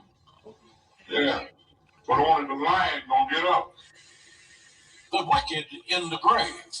There is going to be 1,000 years of perfect peace when the lion shall lay down with the lamb. This dude, Told by the prophets that the kingdom would be glorious. A lion would lie down with a lamb, and children could play in a snake pit, and the whole topography of the plant. And the day of the Lord was great and wonderful, and the lion lays down beside the lamb, and the child can play with the snake, and the snake's not. And the lion shall lie down with the lamb. Will flow down like waters and righteousness like a mighty stream. In this faith we will be able to speed up the day when the lion and the lamb will lie down together, and every man will sit on his own. Yeah. But the problem is they're saying that there are old newspaper articles that seem like this was true, as these articles are old. There are a few videos showing old newspaper and old books that source these verses, the scripts that show the lion and the lamb. I don't know, but all I know is I got some pretty old Bibles in my house, and none of them say no lion and lamb. None of them. It said the Mandela effect. But let's go and see what the Bible do say. Let's get to Isaiah 65, 21 to 25. Go ahead. And they shall build houses and inhabit them, and they shall plant vineyards and eat the fruit of them.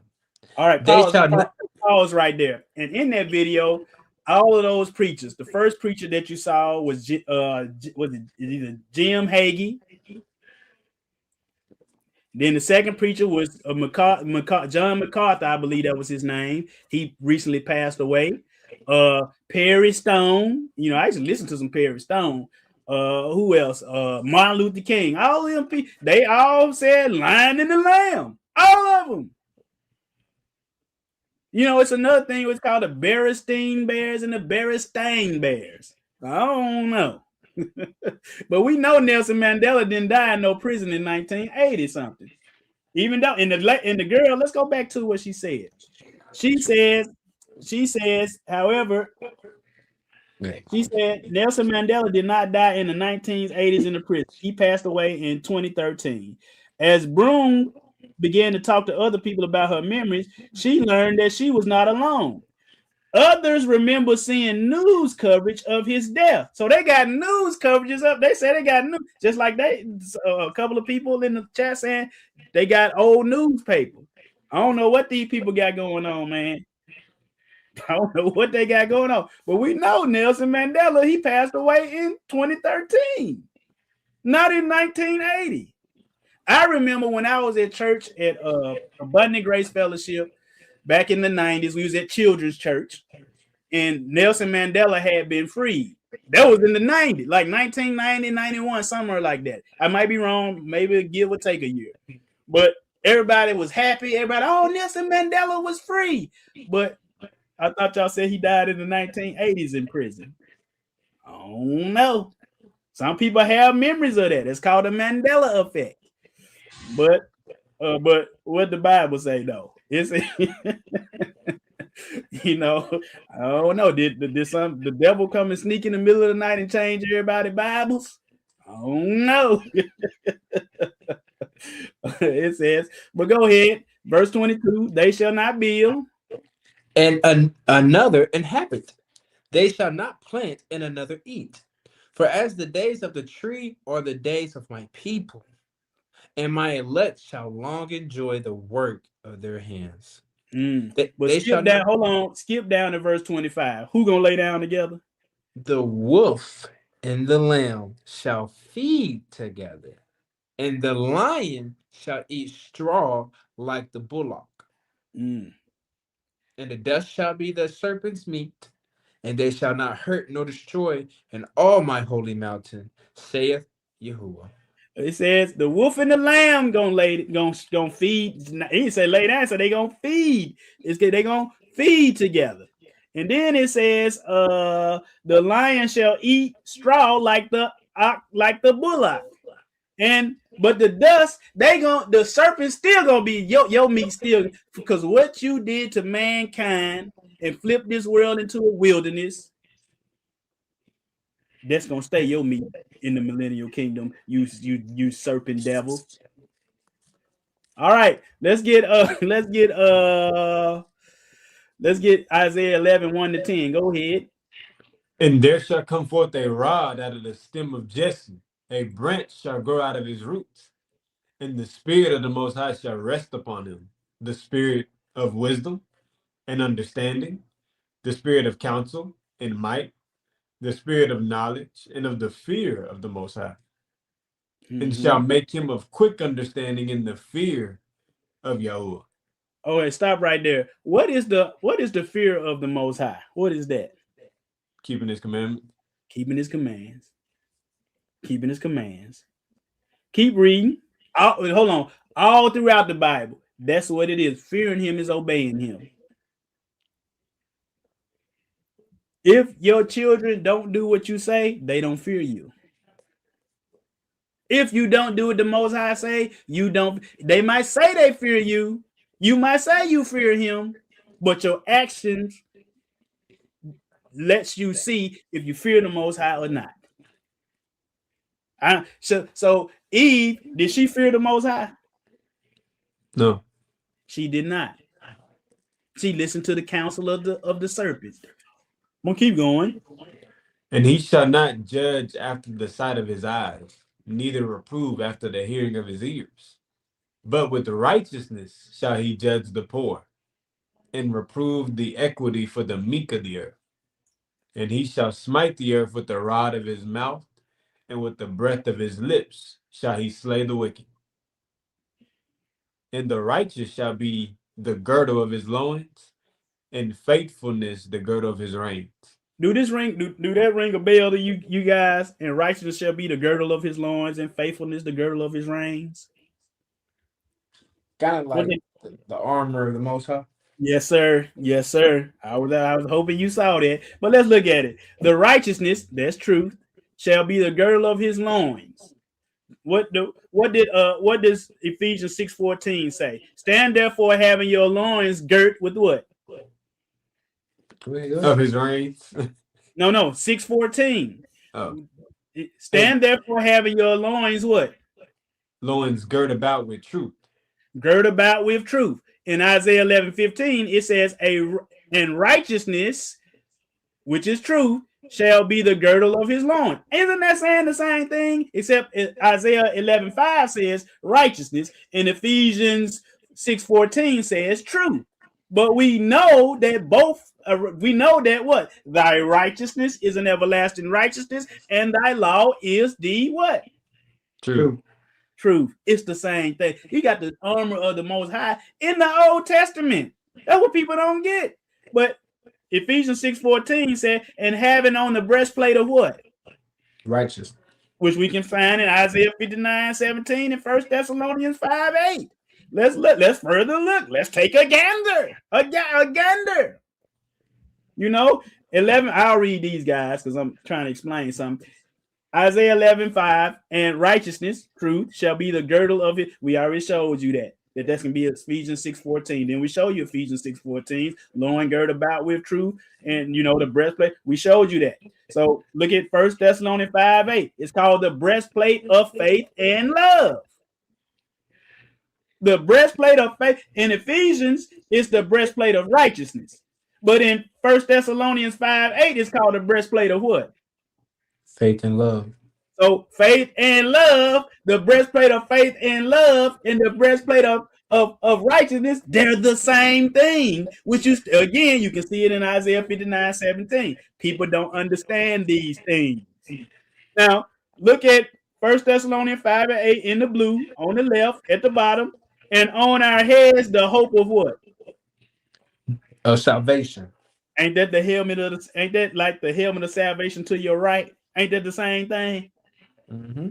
It's the same thing, folks. So we got to redo this thing. And Brother Judas Maccabeus on the left forgot he don't got his helmet on. I guess that afro too big to put it on. But anyway, I corrected it and put in the other place. It ain't just see, they just use Ephesians. No, it's all over the Bible.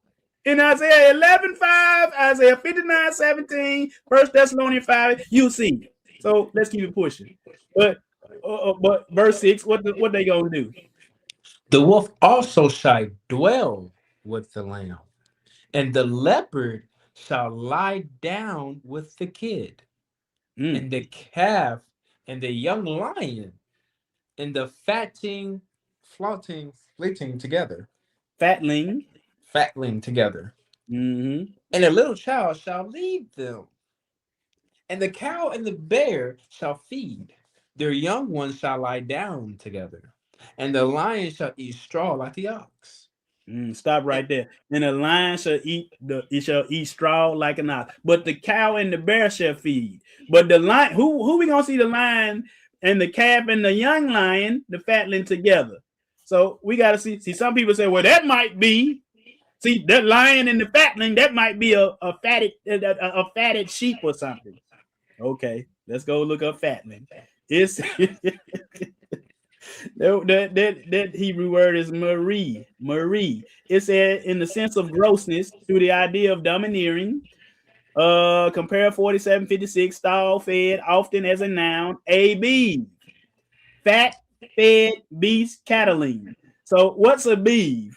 Down at the bottom is a cow or an ox or any bovine. So the lion gonna lay down with what? Cows. Trying to tell y'all. But let's show you the lion.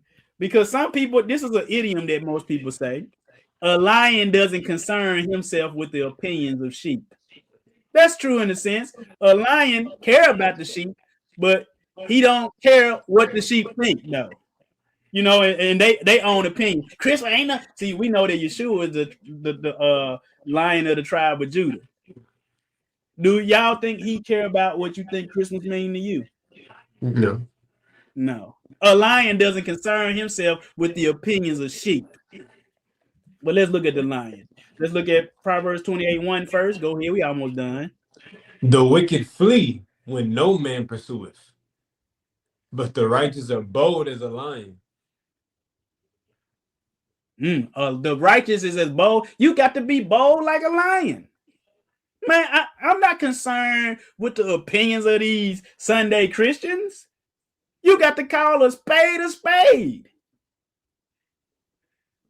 You got to be bold like John the Baptist was. It cost him his head, but he was bold. He said, hey, man, it ain't lawful for you to have your brother's wife.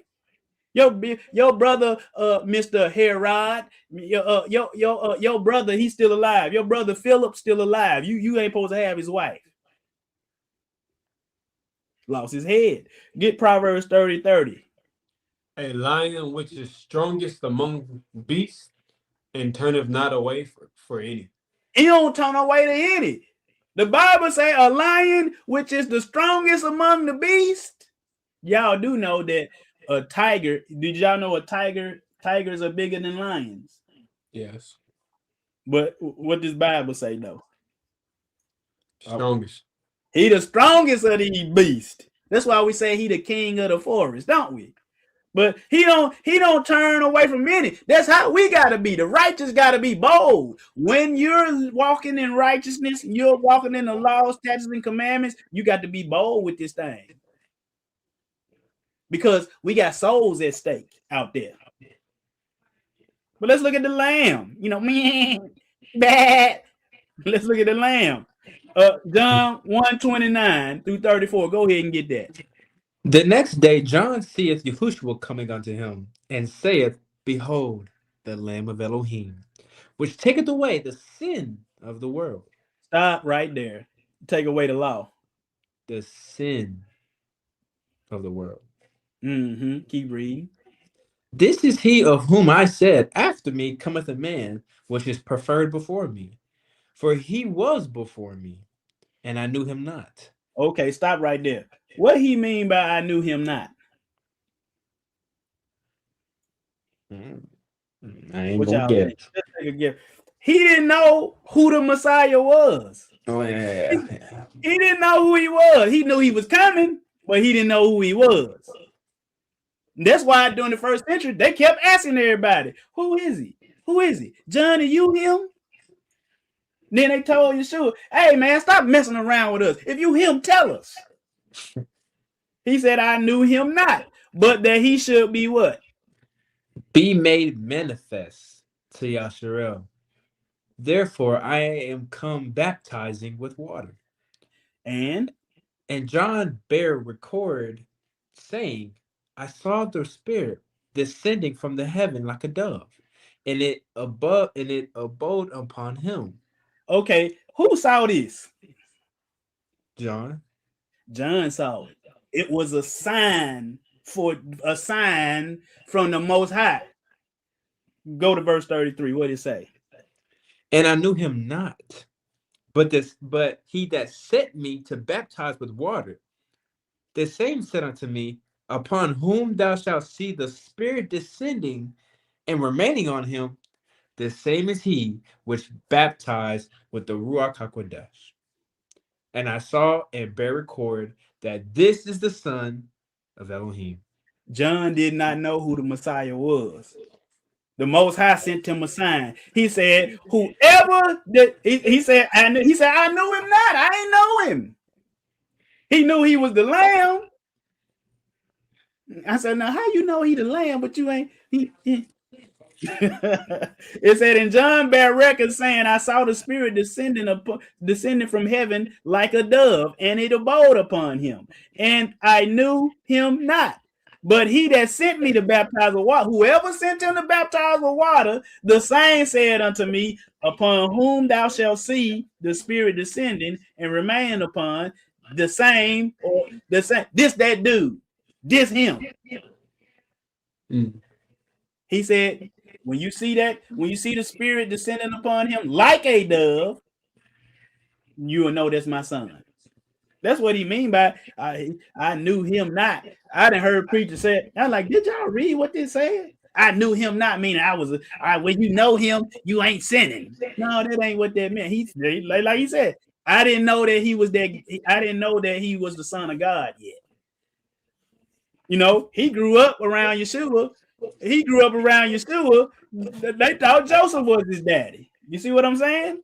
But anyway, idiots today still think that Joseph is daddy. That's how I know if you saying Joseph is his daddy, you are blaspheming the Spirit. It just told you that. He said when whoever you see the spirit coming upon him, you blaspheme the spirit. He the son of Yah. He ain't the son of Joseph. He the son of Yah. It's people out here teaching that the virgin birth, that Yeshua wasn't born from no virgin. That's a blasphemous doctrine. Hey, you better be careful. Go ahead. We ain't gonna read all this. We just know that he the lion of the tribe of who? Judah. The root of who? David. Who prevailed to do what? Take the sins away from the world. Open the book and to loose the 7 seals thereof. He can release the seals. Why is he the one that can release the seals, brothers? Because he's blameless. Because he's worthy. He's blameless. He's worthy. He's blameless. He's worthy. He's sinless. So therefore, he can judge. And that's what he gonna do. But anyway, and pick it up at verse 8. We almost done. And when he had taken the book, the 4 beasts and 4 and 20 elders fell down before the Lamb, having every one of them harps and golden vials full of odors, which are the prayers of the saints, of saints. And they sung a new song, saying, Thou art worthy to take the book and to open the seals thereof. For thou wast slain and hast redeemed us to Elohim by thy blood out of every kindred and tongue and people and nation. Whoa. That's another class. I ain't gonna even get into that one. But he has made us into what? Us unto our Elohim kings and priests. And we shall reign on the earth. Whoa. He made us who? Kings and priests. Saying with a loud voice, what? Skip to 12, saying with a loud voice, what? Worthy is who? Worthy is the Lamb. The Lamb, folks. I done showed you a lion and a lamb. That's the lion and the lamb we supposed to be listening to today. When he said, hey, behold them animals, behold them fowls. Look at this stuff. Ask the beast. That's why the Most High using them to teach us. But they said Leviticus is for the Levites. That's the Levites and the priests. That's what we are. We are chosen generation, a royal priesthood. Read 1 Peter 2:9. But ye are a chosen generation, a royal priesthood, a holy nation, a peculiar people, that ye should show forth the praise of him who hath called you out of darkness into the marvelous light. Bind up the Stop right there. We are royal generation. What is Peter talking about? Israel, the believers. Yes. Well, but I thought the priesthood was over. No, it's not over. We still gonna be. Hey, but look at Isaiah 8:6. He said, "Come into His marvelous light." What is the light? The law is the light. That's what people don't get. But stop acting stupid, Cupid. Leviticus is for all of Israel. People don't know this. He said, "Now, therefore, if you would obey my voice, and what? Indeed, and keep my covenant, then ye shall be a peculiar treasure unto me above all people. For all the earth is mine, and ye shall be unto me a kingdom of priests." This is what chapter is this, brother? Bar for bar. Exodus 19. Exodus, what do they get next? The commandments. The commands. You gonna be priest to me. All y'all. But Leviticus, look at this. Isaiah 61. But what the Most High tell his people, but you shall be named what? You shall be named the priest of Yahuwah. Men shall call you the ministers of our Elohim. And you shall what? Eat the riches of the Gentiles. And in their glory shall ye boast yourselves. And I will also take of them for priests and for Levites. This one, the Messiah returns. Don't y'all see this? Don't y'all get this? Look at this. Kings and priests. What they think, man? You ain't gonna read this. King and priest. King and priest. They shall be priests of the Most High. Hallelujah. What do the Amen. priests? What do the kings and priests of the Most High do? Serve the Most High and Serve. teach his How? ways. Teach his ways. Yes. These people need to stop playing. These folks then just told a word up cat raggedy. Look at this. We ain't gonna read all this, but they love to say, "Be ye holy, for I am holy." When did the Most High say that? He said that in Leviticus. See, when Peter said in 1 Peter 1:15-16, go ahead and read 1 Peter 1:15-16. But as he which hath called you is holy, so be ye holy in all manner of conversation. What conversation mean? Conduct. Conduct. Get you another translation. But because it is what? Written. Be ye holy, for I am holy. Where is it written at, brother? Right there in Leviticus 19:2. 19:2 and what? Leviticus what? 20 said. It ain't wrote nowhere else. It ain't wrote no. Y'all get yourself to the Leviticus, the Leviticus test. Do your church fit pass the Leviticus test? These people churches don't pass the Leviticus test. You can't be saying, "Be ye holy, for I am holy," with something that's in the Old Testament. Cut that out, man. Stop all that, because guess what? We ain't gonna read this, but we gotta be like him. All of these scriptures are New Testament scripture saying that you gotta be just like the Messiah. He rose from the dead and become the first fruit of he the first fruit. So the thing is, if I got a field, brothers, a wheat field, and the first fruit that I pull is wheat, what's the rest of the fruit in that field? Wheat.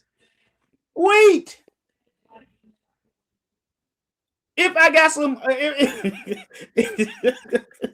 I'm trying to tell you, if I got some wine, and I get some first fruit off the wine, some of the grapes off of there, and I pull some grapes off, what's the rest of the fruit on the vine? What's that? What are they? Grapes. They grapes too. So if Yeshua was risen from the dead, and when he died sinless, and if ye be risen with Hamashiach, you put the old man off. You become just like him. Ephesians 4:13 said we're supposed to be a perfect man unto the measure of his stature. We're supposed to measure up to him.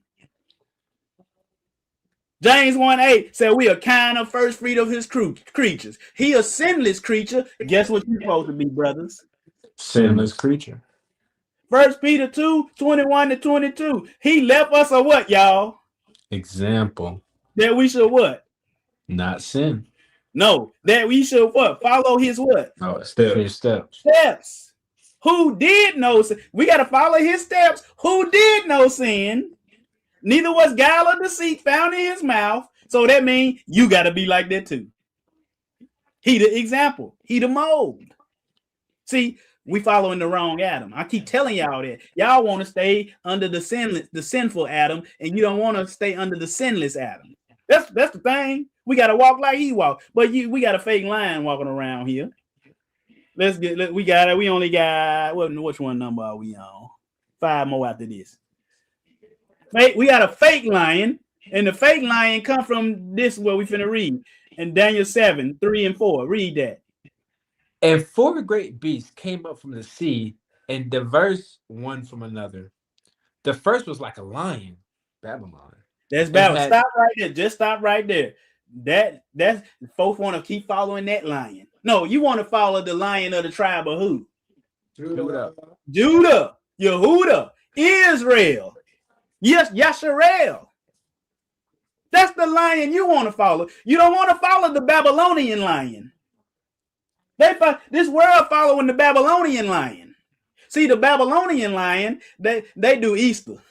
The Babylonian lion, they do Valentine's Day. The Babylonian lion, they do Christmas. The Babylonian lion do Halloween. But what in the spring? What do the Judah lion do, guys? Passover. Passover, which coming up. That's what this. Hey, I got to give you the lion and the lamb now. Y'all following the wrong lion now. Not y'all, but you know the people that still confused about whether we supposed to be obeying the Most High or not. Stop following the Babylonian lion. I'm trying to tell y'all, they ain't gonna give it to you like this in the Sunday church, good brothers. They just ain't. 1 Peter 5:6-9. Go ahead and get it. We wrapping it up. Humble yourselves, therefore, under the mighty hand of Elohim, that he may exalt you in due time, casting all your care upon him, for he careth for you. Be sober, be vigilant, because your adversary, the devil, is as a roaring lion, walking about, seeking whom he may devour. That's the fake lion right there. He walking about. So be sober, be vigilant. I mean, wake your behind up. Get up. Wake up. Because your adversary, the devil, as a roaring lion walking about, he can't wake you. He can't devour you if you woke. Can he? He can't. Can he devour you if you sleep? Can he devour you? It's spiritual sleep, yeah. Yeah, it's spiritual sleep, physically sleep, all that. See, that's how Freddy Krueger. That's how Freddy Krueger operate. I heard somebody, a great man of y'all, talking about that. I said, "Wow, that's how Freddy Krueger do. He can't get you unless you what? Sleep. Y'all know who Freddy Krueger is? Yes. Little fingernails. Yeah, he can't get you. He can't get you if you sleep. I mean, if you woke, he can't get you if you woke. That's why they all trying to stay woke. They all trying to stay up. As soon as they go to sleep, Freddy in their dreams tearing them up. First one was the best one.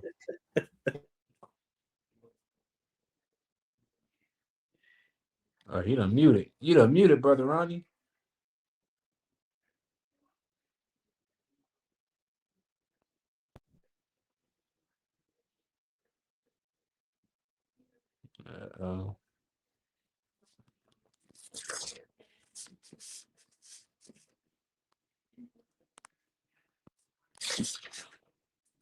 Maybe he's trying to do like the little thing where some people do. Yeah. Maybe he's trying to do like the little thing where people do.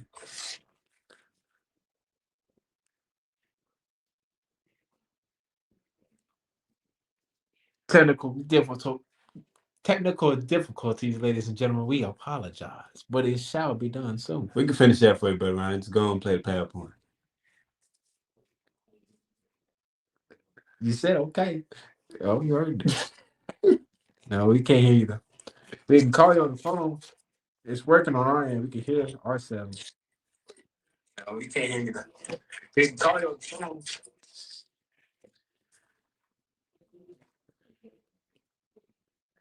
But yeah, we really can finish up. Yeah, we can finish up. Let's get it.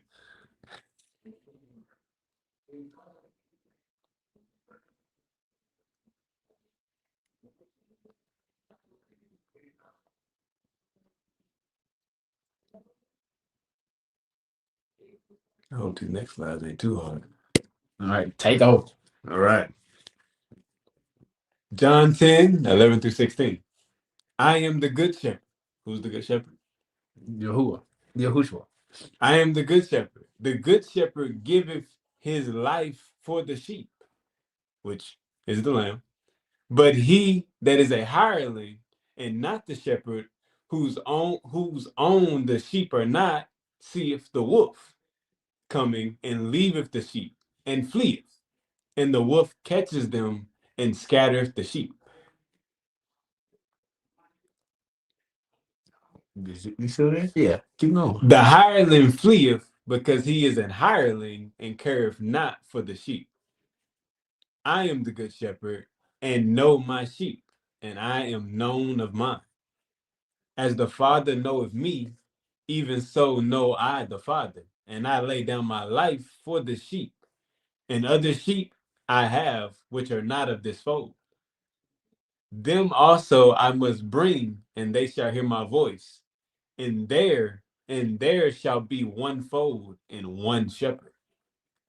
Go ahead and break that down. Simple term. Or you want me to do it? Go ahead. Okay. So we have a good shepherd, and we have the shepherd has his flocks who know and hear his voice. They come to him, and the shepherd loves his sheep and he protects them from the wolf that's trying to catch the sheep. Right? But there's also another flock of sheep who are not of the original flock, but can come to the flock by what? Hearing his voice. You can't follow your shepherd if you don't know his voice. So be the sheep that know his voice. So we could be one fold with one shepherd. Hallelujah. Should we call you on the phone, Brother Rodney? I can't hear you. I'm gonna call him.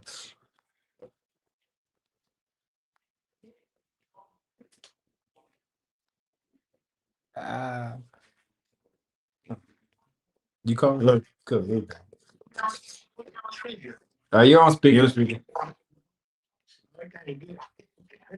Good. Can they hear me? Let me check on YouTube. Can y'all hear me on YouTube? Let me check on YouTube. Say something. Yeah, they can hear you. They can hear you. We'll finish it out there later. See, the devil don't want you to get out, y'all. You hear me? So here we go, brothers. Y'all good. Y'all can't hear me though. Okay, so I'm gonna try not to holler and yell too, so it won't. Okay. All right, so we'll finish it on. Let me get out of here. Boy, this stuff's so powerful that we should. Yeah, you hear me? But you know, they did a great job reading about the sheep. He said that he is the shepherd. So if he is the shepherd, we can only listen to him. We can't listen to the wolf. Who would the wolf be, brothers? The devil. Satan. So the devil, he messed him up. They're away from the tree of life, and he decided to eat from the wrong tree, guys. So let's go to Matthew 7:15 through 20, because we got to beware of wolves. Go ahead and read that, brothers. Beware of the false prophets, which come to you in sheep's clothing, but inwardly they are ravening wolves. Ye shall know them by their fruits. Do men gather grapes of thorns, or figs of thistles? Even so, every good tree bringeth forth good fruit, but a corrupted tree bring forth evil fruit. A good tree cannot bring forth evil fruit, neither can a corrupt tree bring forth good fruit. Every tree that bringeth not food, bringeth forth good fruit, is hewn down and cast into the fire. Wherefore, Go ahead and finish it up. Wherefore, by their fruits ye shall know them. Okay, so the tree that Adam and Eve ate from, did it bring forth good fruit or bad fruit? Bad. Yeah, that's a bad. Fruit. It's from the death. True. The only way to get back to the tree that the Most High wanted them to have access to is to what, brothers? Keep the commandments. Be obedient. So it's a whole all of these preachers out here that's teaching that you can eat whatever you want. They're wolves. Every preacher that's telling you that you cannot sin, they are a wolf. Everybody said it's not possible. They liars. They are ravening wolves. And this is what they want to do to you. What they doing to their sheep, brother? Biting them, playing with them, eating them. Tearing them, want to tear them limb from limb. That's what Satan wants to do to you. But what this whole lesson was about was nature. Nature and animals and how they obey the Most High. We supposed to be the same way. Don't be like them wolves right there. Them wolves, that's your Creflo Dollar. That's your T.D. Jakes. That's your Kenneth Copeland. That's any one of these pastors that's telling you, oh, you ain't got to do what the Most High say. They lying and they breath stink. Just get on up out of here, guys. And behold, I come quickly, and my reward is with me to give every man according as his work shall be. I am the Aleph and the Tav, the Alpha and Omega, the beginning and the end, the first and the last. Blessed are they that do his commandments, that they may have right to the tree of life and may enter in through the gates into the city.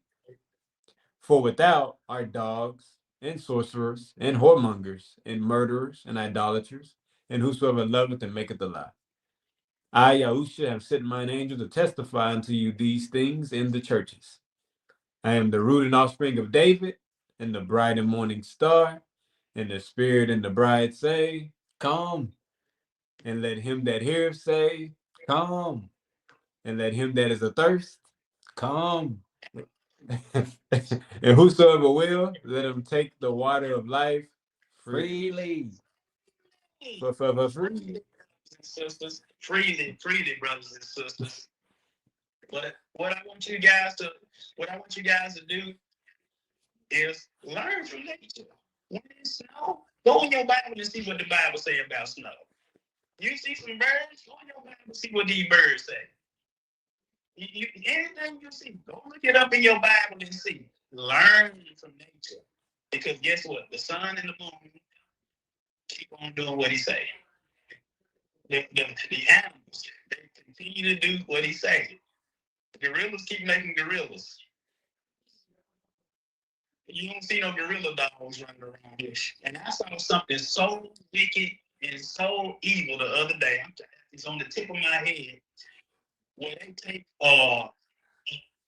take some unclean thing and they harvest it inside of a sheep. I said, what? Some kind of silk or something that they grow in an unclean spider, and they grow it inside of a sheep. Feels like the spider web silk thing, so it can be more durable. Yeah, that's right. The milk they have. That is so wicked.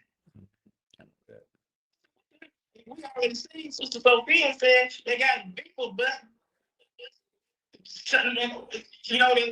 and my wife sent it to me. The thing that they use, and I'm gonna get off of here, is just saw when I called y'all. She said castoreum. It's called castoreum. That is the name of the thing that came out of beaver blood, badger blood. Booty juice. And breads and all, and sodas and all kinds of stuff. These folks is wicked. And they'll tell you, so what they'll tell you is, well, just pray over and eat it. Pray over and drink it. No. For them to be sneaking and doing this stuff, they have a high or a low calling, or it can be high because there's wickedness in high heavenly places. That comes straight from Satan's kingdom of darkness. Learn from nature. The Most High laws, statutes, and commandments. And that's how I know when a teaching is very powerful, that stuff like this happens. Like right now, it's saying that my mic is on, but if I wasn't on here, you guys wouldn't be able to hear me. And I'm gonna ask y'all for some, they're gonna have to credit me some money back. That's wild. But anyway, brothers, coming on in today. This is what it's saying. I'm saying check your mic. This is what it's saying. It's saying your browser has lost connection with your mic. Make sure you have the right mic selected and close any application that might be using it, like Zoom or Skype. I don't have Zoom or Skype on my computer. It said you can click the mic button to try again and restart your browser or computer if this continues. I can't do that. But anyway, guys, love and appreciate everybody. I just want y'all to know that I love and appreciate everybody. Thank you for coming on in. Go out and be an ambassador. You got a prayer request, a Bible question for the revolution.org, and we'll get back with you with both of them.